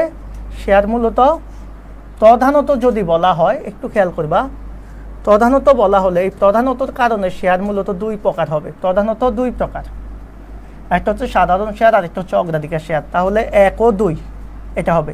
আর যদি বলতো শেয়ারকে কত ভাগে ভাগ করা হয়েছে, তখন আমরা 3 প্রকার, 4 প্রকার বা অন্যান্য প্রকারগুলো আমরা নিতে পারবো। আশা করি বিষয়টা বুঝতে পেরেছ। এবার পরবর্তী যে প্রশ্ন, কোম্পানি আইনের ধারা অনুযায়ী শেয়ার বিলির কত দিনের মধ্যে শেয়ার সনদ প্রদান করতে হয়? খুবই গুরুত্বপূর্ণ কথা। যদিও এই প্রশ্নগুলো আমাদের অ্যাকাউন্টিংয়ে কম আসবে, ম্যানেজমেন্টে বেশি আসবে, বাট আমি এখানে নিয়ে এসেছি তোমরা যাতে অ্যান্সারটা করতে পারো। সবাই একটু রিকোয়েস্ট করব, সবাই অ্যান্সারটা করো। বলো তো, শেয়ার সনদ কোম্পানির ধারা অনুযায়ী শেয়ার বিলির সাধারণত 3 মাস। 3 মাস মানে কত দিন? 90 দিনের মধ্যে। 90 দিনের মধ্যে শেয়ার কি করতে পারে? শেয়ার সনদ প্রদান করতে হয়। 90 দিন বা 3 মাসের মধ্যে শেয়ার সনদটা প্রদান করতে হয়। বিলম্বিত দাবিযুক্ত শেয়ার ক্রয় করেন কারা? আমরা একটু আগেই বলেছি, বিলম্বিত দাবিযুক্ত শেয়ার ক্রয় করেন কোম্পানির প্রবর্তক যারা আছে, প্রমোটার যারা আছে তারা। তাহলে বিলম্বিত দাবিযুক্ত শেয়ার ক্রয় করে কারা? যারা কোম্পানির দায় গ্রাহক থাকবে এবং প্রবর্তক থাকবে, তারা মূলত কোম্পানির বিলম্বিত দাবিযুক্ত শেয়ারটা ক্রয় করতে পারে। তাহলে এই যে প্রবর্তকগণ এবং দায় গ্রাহকগণ, এই 2 জাতীয় মানুষ কিন্তু বিলম্বিত দাবিযুক্ত শেয়ার ক্রয় করবে, অন্য কেউ ক্রয় করবে না। কেননা কারণ এই যে এরা দায় গ্রাহকরা কী দেয়, দায় গ্রহণের বিনিময়ে তারা একটা কমিশন নেয়, আর প্রবর্তকরা কোম্পানি গঠন করে। এরা কি করে, এরা মূলত বিলম্বিত দাবিযুক্ত শেয়ারটা ক্রয় করে থাকে। তাহলে সঠিক উত্তর কী হবে, 1 আর 2। এরপরের প্রশ্ন 32 নাম্বার, যে সমস্ত শেয়ার সাধারণত নগদে ইস্যু করা হয় সেগুলো হচ্ছে কি, মানে যেগুলা সাধারণত নগদ টাকার বিনিময়ে ইস্যু করা হয় যে সমস্ত শেয়ার, সেগুলোকে আমরা কি বলবো, প্রাথমিক শেয়ার বা রাইট শেয়ার। বোনাস শেয়ার কিন্তু নগদ টাকা ইস্যু করা হয় না। তাহলে সঠিক উত্তর এখানে কি হচ্ছে, যে সমস্ত শেয়ার নগদ টাকা ইস্যু করা হয়, মানে যে শেয়ারগুলো ইস্যু করে আমরা নগদ টাকা সংগ্রহ করি, বা যে শেয়ারগুলোর কারণে আমরা যে নগদে যে শেয়ারগুলোকে দিই, এটা হচ্ছে প্রাথমিক বা রাইট শেয়ার। বোনাস শেয়ার মূলত নগদ টাকার সাথে রিলেটেড না, এটা আমরা এর আগে আলোচনা করেছি। কোম্পানির মূলধন সংগ্রহের প্রধান উৎস হচ্ছে শেয়ার বিক্রয়, এটা আমরা সবাই জানি, এটা সবাই পারবেন। এরপরের যে প্রশ্ন, রাইট শেয়ার প্রদান করা হয়, রাইট শেয়ার প্রদান করা হয় কিসের জন্য? মনে করেন আমি আগেও বলেছি, রাইট শেয়ার কাদেরকে প্রদান করা হয়, পুরাতন শেয়ার হোল্ডারদের মাঝে রাইট শেয়ারটা প্রদান করা হয়, আমরা সবাই জানি। হ্যাঁ, এখন এখানে যে অপশনগুলো আছে আমরা একটু দেখব। কোম্পানির অধিকতর মূলধন সংগ্রহ করার জন্য অবশ্যই রাইট, পুরাতন শেয়ার মালিকদেরকে নতুন শেয়ার বিতরণের জন্য এটাও রাইট, কোম্পানির শেয়ার হোল্ডার সীমিত রাখার জন্য এটাও রাইট। কারণ রাইট শেয়ারটা মূলত পুরাতন শেয়ার হোল্ডারদের মধ্যে প্রদান করা হয়। যেহেতু পুরাতন শেয়ার হোল্ডারদের মধ্যে প্রদান করা হয়, তার মানে আমাদের শেয়ার হোল্ডাররা আর বাড়ে না। শেয়ার সংখ্যা বাড়লেও, মূলধন বাড়লেও শেয়ার হোল্ডাররা বাড়ে না। তার মানে সঠিক উত্তর 3টাই। আপনারা বুঝেছেন কি না? যদি বুঝে থাকেন ভালো, না বুঝলে আরও ভালো। আমি একটু লাইভটা চেক করি, আপনারা কারা কারা আছেন। ও মাই গড, হ্যাঁ হ্যাঁ হ্যাঁ, থ্যাংক ইউ। জি, প্রধানত বলেছে।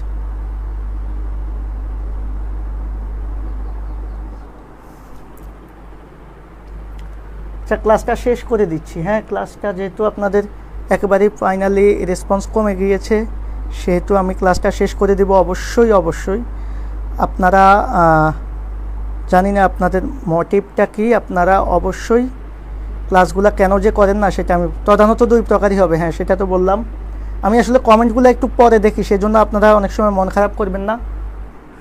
হ্যাঁ, কমেন্টগুলো অনেক সময় পরে আসে একটু। ওকে, এবার আসেন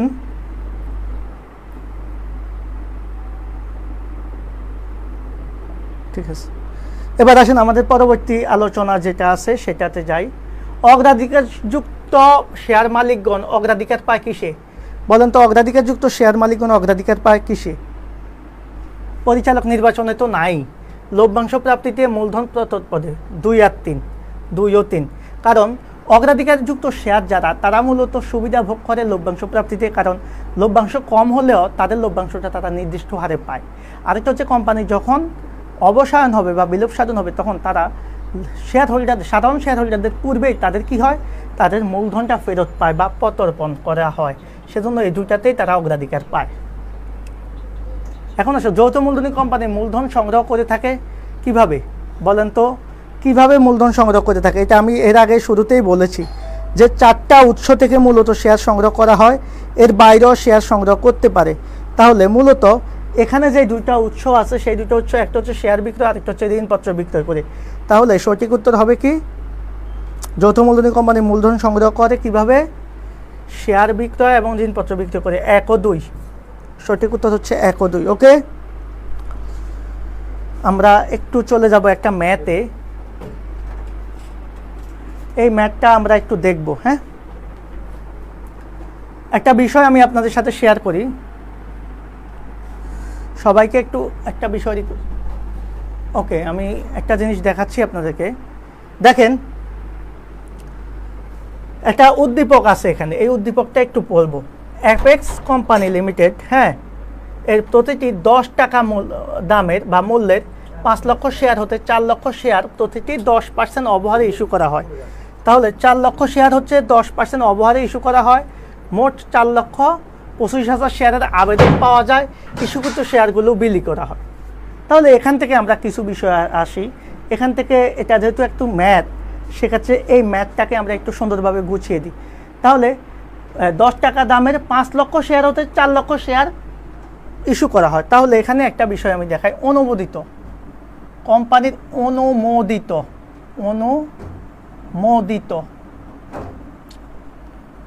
অনুমোদিত শেয়ার কত ছিল? 5 লক্ষ। 5 লক্ষ। এখান থেকে কোম্পানি ইস্যু করেছে কত? ইস্যু মানে মার্কেটে বিক্রি করতে চেয়েছে, ইস্যুকৃত শেয়ার হচ্ছে 4 লক্ষ। খেয়াল করবা, কোম্পানি আবেদন পেয়েছে কত শেয়ারের? আবেদন পেয়েছে হচ্ছে 4,25,000 শেয়ারের। আবেদন পেয়েছে 4,25,000 শেয়ারের।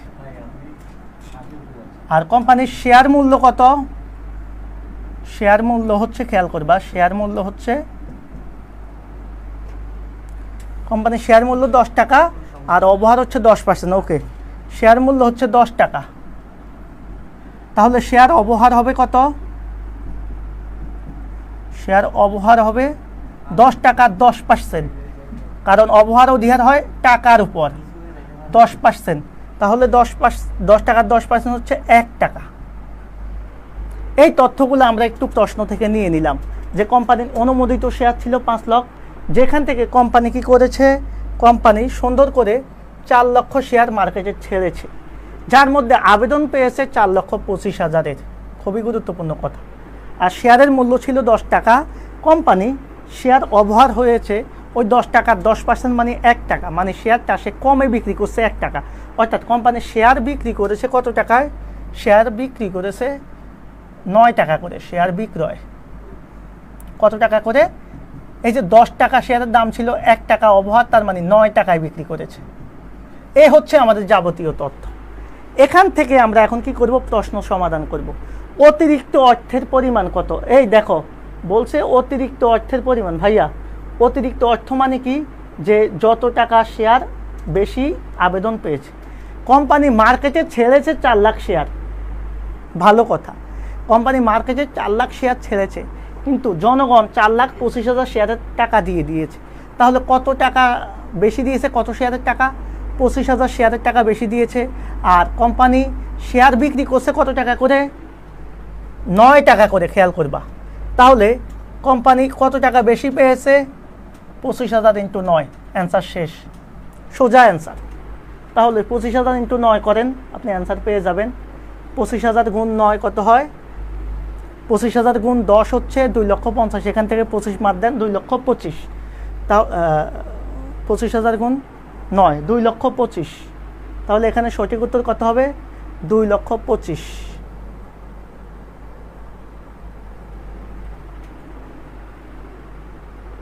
আবার দেখাচ্ছি, এই যে 25,000 শেয়ার, কারণ কোম্পানি ছেড়েছে হচ্ছে 4 লাখ শেয়ার, তাহলে অতিরিক্ত আবেদন পেয়েছে 25,000 শেয়ারের। তাহলে 25,000 শেয়ার যদি অতিরিক্ত আবেদন পায়, তাহলে আবেদনে কোম্পানি কত টাকা করে নিচ্ছে? 9 টাকা করে নিচ্ছে না? কিভাবে 9 টাকা করে? কারণ কোম্পানির শেয়ারের দাম 10 টাকা হলেও কোম্পানি কিন্তু 1 টাকা কমে নিচ্ছে, অর্থাৎ মার্কেটে শেয়ারটা বিক্রি করছে তারা 9 টাকায়। সো 9 টাকা দিয়ে তুমি 25,000কে গুণ করো, এটা হবে সঠিক উত্তর। যদিও এখানে অ্যান্সারটা একটু ভুল আছে, এটা হচ্ছে অতিরিক্ত আবেদনের টাকা। এবার আসো, শেয়ার অবহার কোন ধরনের সম্পদ বলা হচ্ছে? তো শেয়ার অবহার কোন ধরনের সম্পদ আমরা এর আগে আলোচনা করেছি, এটা হবে অবাস্তব সম্পদ বা ভুয়া সম্পদ বা কাল্পনিক সম্পদ। তাহলে এই বিষয়টা আমরা ক্লিয়ার কিনা? এখন দেখেন, আমি চাইলে এই যে প্রশ্ন করেছি এখান থেকে আমরা একটা শেয়ার ইস্যুর অঙ্ক বানাতে পারবো। তোমাদেরকে আমি একটা বিষয় একটু দেখাই। তোমরা কি লাইভে আছো? যদি থাকো তাহলে এটা দেখাবো, আর যদি মনে হয় যে তোমরা লাইভে নাই তাহলে অফ করে দেবো। বলো তো,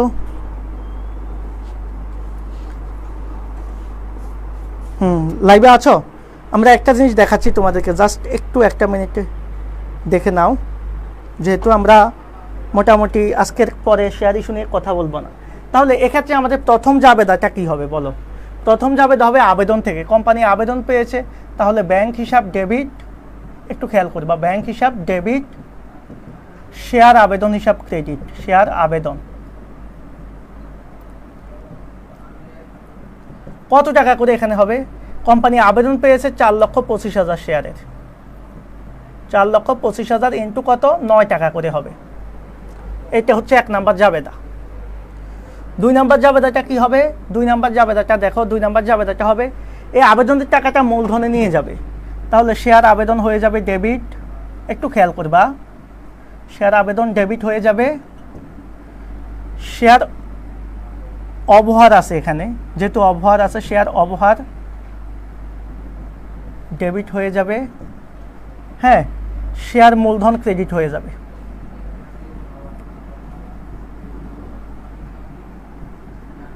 এখন কত টাকা করে হবে দেখো, আবেদনে আমরা 4,25,000 শেয়ারের টাকা নিয়ে কাজ করলেও কোম্পানি মাথায় রাখবা, কোম্পানি যেহেতু মার্কেটে ছেড়েছে মাত্র 4 লাখ শেয়ার, তাহলে কোম্পানি ইস্যু করেছে 4 লাখ শেয়ার, কত শেয়ারের টাকা কোম্পানি বিক্রি করতে পারবে? 4 লাখ। মনে রাখবা, যদি কখনো আবেদন বেশি পাওয়া যায় তারপরেও কোম্পানি বেশি বিক্রি করতে পারে না। অর্থাৎ কোম্পানির যদি 5 লাখ শেয়ার থেকে কোম্পানি যদি 4 লাখ শেয়ার মার্কেটে ছাড়ে, আবেদন 10 লাখ পাক, কোম্পানি বিক্রি করতে পারবে সর্বোচ্চ 4 লাখ। কম পেলে কম বিক্রি করবে, কিন্তু বেশি পেলেও সে বেশি বিক্রি করতে পারবে না। ইস্যুর চেয়ে বিলি বেশি হবে না, হয় ইস্যুর চেয়ে বিলি সমান কম হবে, না হয় ইস্যুর সমান হবে। সবসময় মাথায় রাখবে এটা। তাহলে কোম্পানি এখানে বিলি করতে পারবে কত শেয়ার? ইস্যুকৃত যেটা সেটাই বিলিকৃত, সেটাই হবে আদায়কৃত এ অঙ্কে। আবার মাঝে মাঝে ইস্যু বিলও আলাদা হয়। সেটা কখন হয়? যদি এমন হতো কোম্পানি ছেড়েছে 4 লাখ শেয়ার মার্কেটে, কিন্তু আবেদন পেয়েছে 3,80,000, তখন বিলি করতে হবে 3,80,000, যদি অবলেখকের কমিশন না থাকে। এটা হচ্ছে বিষয়। তাহলে আবেদনের চেয়ে কম পেলে মাথায় রাখবে একটা নোট, যদি কোম্পানি ইস্যুর চেয়ে কম আবেদন পায় এবং ওই অঙ্কে অবলেখকের কোনো কমিশন দেওয়া না থাকে, তাহলে ইস্যুর চেয়ে বিলিটা কম হয়। অন্য সব ক্ষেত্রে ইস্যু বিলি সমান হয়। ওকে, তাহলে এখানে আমাদের বিলিকৃত যেটা আর আদায়কৃত 4 লাখ শেয়ার হবে। তাহলে মাথায় রাখবা, এই মূলধনের জাবেদায় মূলধনে সবসময় বিলিকৃত শেয়ার নিয়ে কাজ করতে হবে। অর্থাৎ এখানে হচ্ছে এই যে 4 লাখ শেয়ার কোম্পানি বিলি করবে, আর আবেদনে কত করে? 9, এখানে 9 দিয়ে গুণ করতে হবে। আবার শেয়ার অবহারেও 4 লাখ শেয়ার অবহারে কত? 1 টাকা করে। আর শেয়ার মূলধনে কত হবে? শেয়ার মূলধনে হবে 4 লাখ শেয়ারের অ্যাকচুয়ালি মূল্য কত ছিল? 10 টাকা, 10 টাকা করে। এইভাবে আমাদের কাজ করতে হবে। অর্থাৎ এখানে হবে কত? এখানে হবে 4 লাখ আর 0 হলে 40 লাখ। ওকে, এখানে হবে 4 লাখ আর এখানে হবে 36 লাখ। এই সেকেন্ড জাবেদা। এটা হচ্ছে দ্বিতীয় জাবেদা। প্রথম জাবেদা হচ্ছে আবেদনের টাকা। এখন আরেকটা, এই জাবেদার টাকাকে অনেকে একসাথে এখানে যদি ব্যাংক হিসাবকে ক্রেডিট করে দাও, তখন আবেদনের টাকাটা ওই যে এখানে বাড়াই দিবে আর কি, 4,25,000 করে। এবার আমরা 3 নাম্বার যে জাবেদা নিব, সেই জাবেদাটা হচ্ছে এই যে অতিরিক্ত আবেদন আমরা পেয়েছি 25,000, আমি বিলি করছি 4 লাখ শেয়ারের টাকা, কিন্তু আবেদন পেয়েছি 4,25,000, তার মানে এই 25,000 টাকা ফেরত দিয়ে দেবো। তো ফেরত দেওয়ার জন্য আমাদের 3 নাম্বার জাবেদাটা কী হবে? এই প্রথম যে জাবেদা করেছো ঠিক তার বিপরীত। কেন বিপরীত? কারণ আপনি যখন আবেদনে নিয়েছেন তখন যে জাবেদাটা দিয়েছেন, ফেরত দিলে ঠিক তার উল্টা জাবেদা হবে। অর্থাৎ আবেদনে আপনার ব্যাংক ডেবিট হয়েছে, আবেদন ক্রেডিট হয়েছে, ফেরতে আপনার কি হবে? শেয়ার আবেদনটা ডেবিট হয়ে যাবে আর ব্যাংকটা ক্রেডিট হয়ে যাবে। এখন কত করে হবে? ওই যে 25,000 শেয়ার বেশি আবেদন পেয়েছো আর 9 টাকা করে নিয়েছো, এই জাবেদাটা এখানেই শেষ। এ হচ্ছে আমাদের এই অঙ্কের জাবেদা, যে কোম্পানির 5 লাখ শেয়ার হতে 4 লাখ শেয়ার ইস্যু করেছে, মোট এত আবেদন পাওয়া গেছে। আবেদনকৃত শেয়ারগুলোকে থেকে আমরা পরবর্তীতে সম্পূর্ণ শেয়ার কি করেছি? বিলি করেছি। অতিরিক্ত যে শেয়ারটা আছে 25,000, সেটার টাকা আমাদের কি করতে হবে? ফেরত দিতে হবে। তাহলে একটা বিষয় এখানে লক্ষণীয়, সেটা হচ্ছে আবেদন কখন, একটা গুরুত্বপূর্ণ বিষয় আর একটু মার্ক করে দেখাই, সেটা তোমাদের কাজে লাগবে। সেটা হচ্ছে সর্বপ্রথম আমাদের যে শেয়ারটা নিয়ে কোম্পানি নিবন্ধন করে সেটাকে আমরা বলি অনুমোদিত শেয়ার। এবার এই অনুমোদিত শেয়ার হতে কোম্পানি বাস্তবে মার্কেটে যতগুলো বিক্রি করার জন্য ইচ্ছা করে, যে কোম্পানি মনে করো 5 লাখ শেয়ার অনুমোদন করছে যে আমরা এত শেয়ার বিক্রি করতে পারবো। সরি, আমি জাস্ট একটা মিনিট দেখাচ্ছি। 5 লাখ শেয়ার। ওকে, এবার কোম্পানি এখান থেকে ধরো বিক্রি করবে 4 লাখ শেয়ার। এই 4 লাখ শেয়ারকে আমরা ইস্যু বলবো কি ইস্যুকৃত শেয়ার। তাহলে ইস্যুকৃত শেয়ারটা কি হবে 4 লাখ হবে। এবার এই ইস্যুকৃত শেয়ার থেকে কোম্পানি বাস্তবে দুইটা বিষয় হবে এখানে। আমি এটা একটু মুছে দিই। এখানে দুইটা বিষয় হতে পারে। একটা হচ্ছে ইস্যুর পরবর্তীতে যেটা আসবে সেটা হচ্ছে আবেদন। ক্লিয়ার করে দিচ্ছি বিষয়টা। আবেদন কি হতে পারে, এখানে আবেদন লিখলাম। আবেদন কোম্পানি বেশি পেতে পারে, যেটা বেশি আসে। আবেদন আবার কোম্পানি কমও পেতে পারে। এই দুইটা ক্ষেত্রে কি হবে সেটা একটু দেখাচ্ছি। যদি আবেদন বেশি পাওয়া হয়, তাহলে আবেদন যদি বেশি পায়, মনে করো আবেদন পেয়েছে, এই যে অঙ্কটা করিয়েছি সেই অঙ্ক ধারাই ধরলাম 4,25,000, তাহলে বিলি কত হবে? তাহলে বিলি হয়ে যাবে, তাহলে বিলি হবে, বিলিখিত শেয়ার হবে কত? 4 লাখ। কারণ কোম্পানি ইস্যু করেছে 4 লাখ, সো বিলিও হবে কত? 4 লাখ। ক্লিয়ার? এবার আবেদনটা যদি কম হয়, মনে করো আবেদন পেয়েছে 3,80,000 শেয়ারের, 3,80,000 শেয়ারের,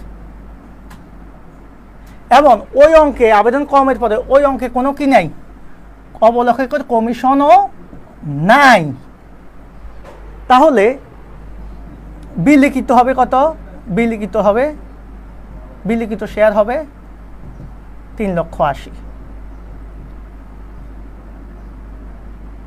3,80,000। এই বিষয়টা যারা বুঝবা তারা শেয়ার ইস্যুতে কখনো প্রবলেম হবে না। তাহলে আমি একটা বিষয় মার্ক করে দিচ্ছি, দেখো এই বিষয়টা যারা বুঝবা তাদের আর শেয়ার ইস্যুতে কোনো সমস্যাই থাকবে না। আমি খুবই গুরুত্বপূর্ণ একটা আলোচনা তোমাদেরকে করে দিচ্ছি, যে অনেক সময় অনেক স্টুডেন্ট আমাকে প্রশ্ন করে যে স্যার ইস্যু আর বিলি কখন এক হয়, কখন আলাদা হয়? দেখো, তুমি মার্কেটে বিক্রি করার জন্য চিন্তা করছো 4 লাখ শেয়ার, এটা ইস্যু। এখন তোমার চিন্তার উপর ডিপেন্ড করবে না জনগণ আসলে কি চাচ্ছে। জনগণ বেশি কিনতেও চাইতে পারে, সমান কিনতেও চাইতে পারে, আবার কমও চাইতে পারে। যদি আবেদনটা বেশি হয় অথবা সমান হয়, সমস্যা নাই, 4 লাখও চাইতে পারে, তাহলে সেম। তাহলে আমি কি করতে পারবো? আমি বিলি করতেও পারবো 4 লাখ, আবেদন সমান হয়েছে বা বেশি হয়েছে। কিন্তু যদি কোনো কারণে আবেদন কম পাওয়া যায়, তাহলে 3,80,000 শেয়ার জনগণ কিনতে চেয়েছে, তুমি কি চাইলে 4 লাখ শেয়ার আর বিক্রি করতে পারবা না। তাহলে তুমি বিলি করবা কত? 3,80,000 শেয়ার। এখন এখানে আরেকটা বিষয় আছে, যদি আবেদন কম পাওয়ার পরেও ওই অঙ্কে অবলেখক দায় নেয়, যে অবলেখক শেয়ার বিক্রির জন্য প্রতি শেয়ার প্রতি এত টাকা করে কমিশন নিয়েছে, তাহলে তাকে কমিশন দিয়েছো কি জন্য? তোমার এই 4 লাখ শেয়ার বিক্রি করে দেওয়ার জন্য না? অবশ্যই। এখন আবেদন পেয়েছে কত? 3,80,000, তার মানে 4 লাখ শেয়ার বিক্রি করতে পারতেছে না। দায়টা কার? অবলেখকের, কারণ তাকে তুমি কমিশন দিচ্ছ। সেজন্য আবেদন কম হওয়ার পরেও যদি অবলেখকের কমিশন থাকে, তাহলে মাথায় রাখবা, তাহলে যত শেয়ার কম বিক্রি হয়েছে, মনে করো এই 20,000 শেয়ার কম বিক্রি হয়েছে না, এই শেয়ারটা অবলেখক কিনে নেবে, তখনও কিন্তু বিলিখিত 4 লাখ হয়ে যাবে যদি কমিশনটা থাকে। আর কখন শুধুমাত্র বিলিখিত এক হবে না, যদি আবেদনও কম পাওয়া হয় এবং অবলেখকের কমিশনও না থাকে, তখন বিলিখিত শেয়ারটা ইস্যুকৃত শেয়ারের মতো হবে না, কমে যাবে। বিষয়টা ক্লিয়ার কিনা বলো তো? আমার আজকের আলোচনার মোটিভ ছিল এটাকে ক্লিয়ার করার। বুঝতেছি না স্যার। আচ্ছা আহাদ মোল্লা, আপনি একটু বলেন তো কোনটা বুঝেন নাই, একটু কমেন্টটা আবার করেন, আমি একটু শুনি। আপনি ইস্যু আর বিলি নিয়ে সবচেয়ে বড় ঝামেলা যেটা, আমি সেটা সমাধান করার জন্য বলেছি, প্রয়োজনে আমি আবার বুঝাবো। ইস্যু আর বিলি বুঝেন নাই নাকি? কোনটা বুঝেন না একটু আবার কাইন্ডলি আবার কমেন্ট করেন তো।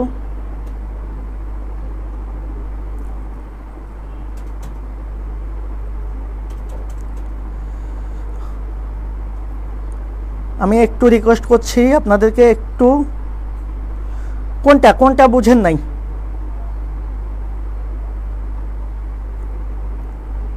আমাকে আবারও বলবো? আচ্ছা আবার একবার বলি, বুঝেন নাই কেন সেটাও জানি না, আমি কি বলবো এখন। আমি আবার একবার বলি লাস্ট। হ্যাঁ, আজকের ক্লাসটা একটু লং হয়ে যাচ্ছে, আমাদের আরেকটু স্লো করতে হবে ক্লাস, আপনারা তো ক্লাসে টাইমলি আসেন না, মাঝখানে ঢুকলে হয়তো বুঝবেন না, এটা একটা কথা হতে পারে। কখন ঢুকেছেন আমি জানি না, আমি আবার এটাকে দেখাচ্ছি, আবার দেখাচ্ছি, 1 মিনিটের জন্য দেখাচ্ছি, আপনি কোন জায়গায় বুঝেন নাই সেটা আমি জানি না, আমি তারপরেও দেখিয়ে দিচ্ছি।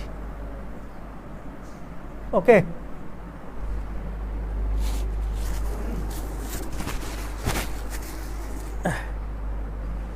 কোম্পানি ধরেন অনুমোদন মানে হচ্ছে কোম্পানি শেয়ার বিক্রয়ের জন্য অনুমতি নিয়েছে, নিবন্ধন করেছে 5 লাখ শেয়ার। এবার কোম্পানি চিন্তা করেছে যে এই বছর আমি 4 লাখ শেয়ার মার্কেটে ছাড়বো, সেই হিসাবে পত্রিকায় বিজ্ঞপ্তি দিয়েছে বা বিবরণপত্র প্রচার করেছে, এটাকে বলা হয় ইস্যুকৃত, ইস্যু করা। তাহলে ইস্যুকৃত শেয়ার কত হবে? সে 4 লাখ শেয়ার বিক্রি করার চিন্তা ভাবনা করেছে, সো ইস্যুকৃত শেয়ার হবে 4 লাখ। এবার ইস্যুকৃত শেয়ারের উপর দুইটা জিনিস ডিপেন্ড করে, জনগণ মার্কেটে যখন ছেড়েছে, এবার জনগণ শেয়ার কেনার জন্য আবেদন করবে, তো আবেদনটা সাধারণত বেশি হয়, আবেদন বেশি পেতে পারে কোম্পানি, আবার কোনো কোনো ক্ষেত্রে আবেদনটা কমও পেতে পারে, আবেদনটা কমও পেতে পারে, খেয়াল করবেন। আবেদন বেশি বলতে আমি ধরে নিলাম সে 4,25,000 শেয়ারের আবেদন পেয়েছে, অথবা সমানও হতে পারে, সমান মানে 4 লাখ শেয়ারেরও আবেদন পেতে পারে, বেশি হোক আর সমান হোক, এটা একটা সিস্টেমে যাবে, এটা একটা সিস্টেম, খেয়াল করবা। আবার আবেদন কম হতে পারে, আবেদন কম বলতে আমি ধরে নিলাম 3,80,000 শেয়ারের আবেদন পেয়েছে, এটা আলাদা একটা সিস্টেমে যাবে। এই দুইটা সিস্টেম। এখন আসেন যে আসলে কাহিনীটা কি। যদি আবেদন বেশি পায় তাহলে কোনো কথা নাই, যত শেয়ার কোম্পানি ইস্যু করেছে তত শেয়ার বিক্রি করতে পারবে, তাহলে বিলিখিত শেয়ার কত হবে? বিলিখিত শেয়ার হবে 4 লাখ। কেন 4 লাখ? কারণ কোম্পানি ইস্যু করেছে, মার্কেটে ছেড়েছে 4 লাখ, আবেদন পেয়েছে সমান বা বেশি, সেজন্য কোম্পানি কি করতে পারবে? বেশি বিক্রি করতে পারবে, যত শেয়ার ছেড়েছে তত শেয়ার বিক্রি করতে পারবে, এখানে তো কোনো সমস্যা নাই। তাহলে বলবা যে স্যার বেশি পাইলে অতিরিক্ত যে 25,000 টাকা শেয়ার সেটা ফেরত দিয়ে দিবে, 25,000 শেয়ার ফেরত দিয়ে দিবে, 25,000 শেয়ারের টাকা, এটা আমরা বলেছি। যদি আবেদন কম পায়, আর এখন দেখো তুমি বলো 4 লাখ শেয়ার তুমি মার্কেটে ছেড়েছ, জনগণ কিনতে চেয়েছে তোমার কাছে 3,80,000, তুমি কি বিলি করতে পারবা 4 লাখ? পারবা না। সেক্ষেত্রে দেখো আবেদন কম পেলে বিলিখিত শেয়ার দুইভাবে হতে পারে। বিলিখিত শেয়ার সাধারণত 3,80,000। কেন 3,80,000 হবে? কারণ কোম্পানি মার্কেটে ছেড়েছে কত? 4 লাখ, কিন্তু আবেদন পেয়েছে কম। এক্ষেত্রে এই যে 4 লাখ শেয়ার ছেড়েছে, এখানে তো আবেদন বেশি পেয়েছে, সেজন্য কি হচ্ছে, সে বিলি করতে পারতেছে পুরো 4 লাখ। কিন্তু এক্ষেত্রে 4 লাখ শেয়ার থেকে আবেদন পেয়েছে কম, 3,80,000, তার মানে তার বিলি হবে 3,80,000। তবে এই অঙ্কে যদি কি থাকে, এই আবেদন কম পাওয়ার পরেও যদি অবলেখকের কি থাকে, ভাই আমি এটাকে অন্য কালার দিয়ে দেখাচ্ছি তাহলে তোমরা আরও ক্লিয়ার হবা। আবেদন কম থাকার পরেও যদি অবলেখকের কমিশন থাকে, কমিশন মানে অবলেখকের কমিশনটা কি? যারা কোম্পানির শেয়ার বিক্রয়ের দায়িত্ব নেয় তাদেরকে কোম্পানি যদি শেয়ার বিক্রয়ের জন্য আলাদা করে টাকা প্রদান করে, তাকে বলা হয় অবলেখকের কমিশন বা শেয়ার দালালের দস্তরি বা কমিশন। এই কমিশন যদি অঙ্কে থাকে যে শেয়ার হোল্ডার শেয়ার বিক্রয়ের জন্য শেয়ার অবলেখকের শেয়ার প্রতি 1 টাকা বা 50 পয়সা করে কমিশন দেওয়া হবে, কমিশন থাকে, তাহলে এই কমিশন যে আমি দিয়েছি, কেন দিয়েছি? আমার 4 লাখ শেয়ার বিক্রি করার জন্য। এখন কি 4 লাখ শেয়ার বিক্রি হয়েছে? হয় নাই, কারণ আবেদন পেয়েছি 3,80,000, তাহলে আমি বিলি করতে পারবো না তো 4 লাখ। তাহলে আমি কি করব? বাকি যে 20,000 শেয়ার বিলি করা হয় নাই, এই 20,000 শেয়ার কে কিনবে? অবলেখক কিনবে। অবলেখক কিনে নিতে হবে বাধ্যতামূলক। কিনবে কত? 20,000। অবলেখক যদি 20,000 শেয়ার কিনে নেয়, তাহলে শেয়ার আবার বিলি হয়ে যাবে কত? শেয়ার বিলিখিত শেয়ার তখন হয়ে যাবে কত? আবার 4 লাখ। এবার বুঝেছেন কিনা বলেন? এবার বুঝেছেন কিনা বলেন? তাহলে ইস্যু মানে হচ্ছে আমার যত শেয়ার মার্কেটে আছে, আমার কোম্পানিতে নিবন্ধন করা আছে, তার মধ্যে যত শেয়ার আমি বাজারে বিক্রি করব, বাজারে বিক্রয়ের জন্য কি দিব? বিজ্ঞপ্তি দিব। বিক্রয়ের জন্য বিবরণ পত্রে প্রচার করব, বিবরণ পত্রে বিজ্ঞপ্তি দিব অথবা প্রচার করব। মার্কেটে ছাড়া বিক্রি করার চিন্তা ভাবনা করব, যেটা সেটাই ইস্যুকৃত শেয়ার। আর ইস্যুকৃত শেয়ার থেকে বাস্তবে আসলে আমি যতটুকু শেয়ার বিক্রি করতে পারবো সেটাই হচ্ছে আমার বিলিখিত শেয়ার। আমার মনে হয় না এর বাইরে আপনাদের এত কোনো কিছু বোঝার আছে। তাহলে অনুমোদিত শেয়ার হচ্ছে যতটুকু শেয়ার নিয়ে কোম্পানি নিবন্ধিত হয়। অনুমোদিত শেয়ার হতে যতগুলো শেয়ার কোম্পানি বাস্তবে বিক্রি করার জন্য চিন্তা ভাবনা করে সেটা ইস্যুকৃত। অ্যাকচুয়ালি যত শেয়ার বিক্রি করতে পারে সেটাই বিলিখিত বা আদায়কৃত। আধুনিক অ্যাকাউন্টিংয়ে তলবকৃত বা বকেয়া তলব বা অগ্রিম তলবের বিষয়গুলো আসে নাই বিধায় সেটা নিয়ে আলোচনা করলাম না। বলেন তো এটা ক্লিয়ার কিনা? এখন যে আলোচনাটা হয়েছে সেটা ক্লিয়ার কিনা? তাহলে কখন ইস্যু আর বিলি আলাদা হবে আর কখন এক হবে আমরা পারবো? যখন মাথায় রাখবেন ইস্যুর চেয়ে বেশি আবেদন পাওয়া যাবে বা সমান আবেদন পাওয়া যাবে অথবা কম আবেদন পেলেও অবলেখকের কমিশন থাকবে, তখন ইস্যু বিলি কি হবে? এক হবে। শুধুমাত্র একটা ক্ষেত্রে ইস্যু বিলি আলাদা হয়, ইস্যুর চেয়ে বিলি কম হয়। সেটা কি? সেটা হচ্ছে যদি আবেদন আমরা কম পাই এবং ওই অঙ্কে অবলেখকের কোনো কমিশন না থাকে তাহলে বিলিটা কমে যায়। শেষ। আমার মনে হয় আর আলোচনার দরকার নাই। তাহলে এতদিন যাবৎ আপনাদের ইস্যু বিলি সংক্রান্ত যে সমস্যা আছে, আমার মনে হয় আজকের পর যদি এখনও না বুঝে থাকেন এই ভিডিওটা আবার দেখবেন, রেকর্ড থাকবে, অবশ্যই আপনারা ক্লিয়ার হয়ে যাবেন। তাহলে এই হচ্ছে আমার আলোচনা আপনাদের সাথে। আপনারা ভালো থাকবেন। আবারও দেখা হবে আপনাদের সাথে সামনে ইনশাল্লাহ। আমাদের কিছু এক্সাম আছে, অ্যাকাউন্টিং, ম্যানেজমেন্ট, অন্যান্য টপিক্সের উপর এক্সামগুলো দিবেন। ভালো থাকবেন, দোয়া করবেন। আর ক্লাসটা কেমন লাগবে অবশ্যই জানাবেন, আপনাদের বন্ধুবান্ধবকে গ্রুপে যুক্ত করবেন। সবাইকে ধন্যবাদ জানিয়ে আজকের মতো ক্লাসটা শেষ করছি। আল্লাহ হাফেজ, আসসালামু আলাইকুম।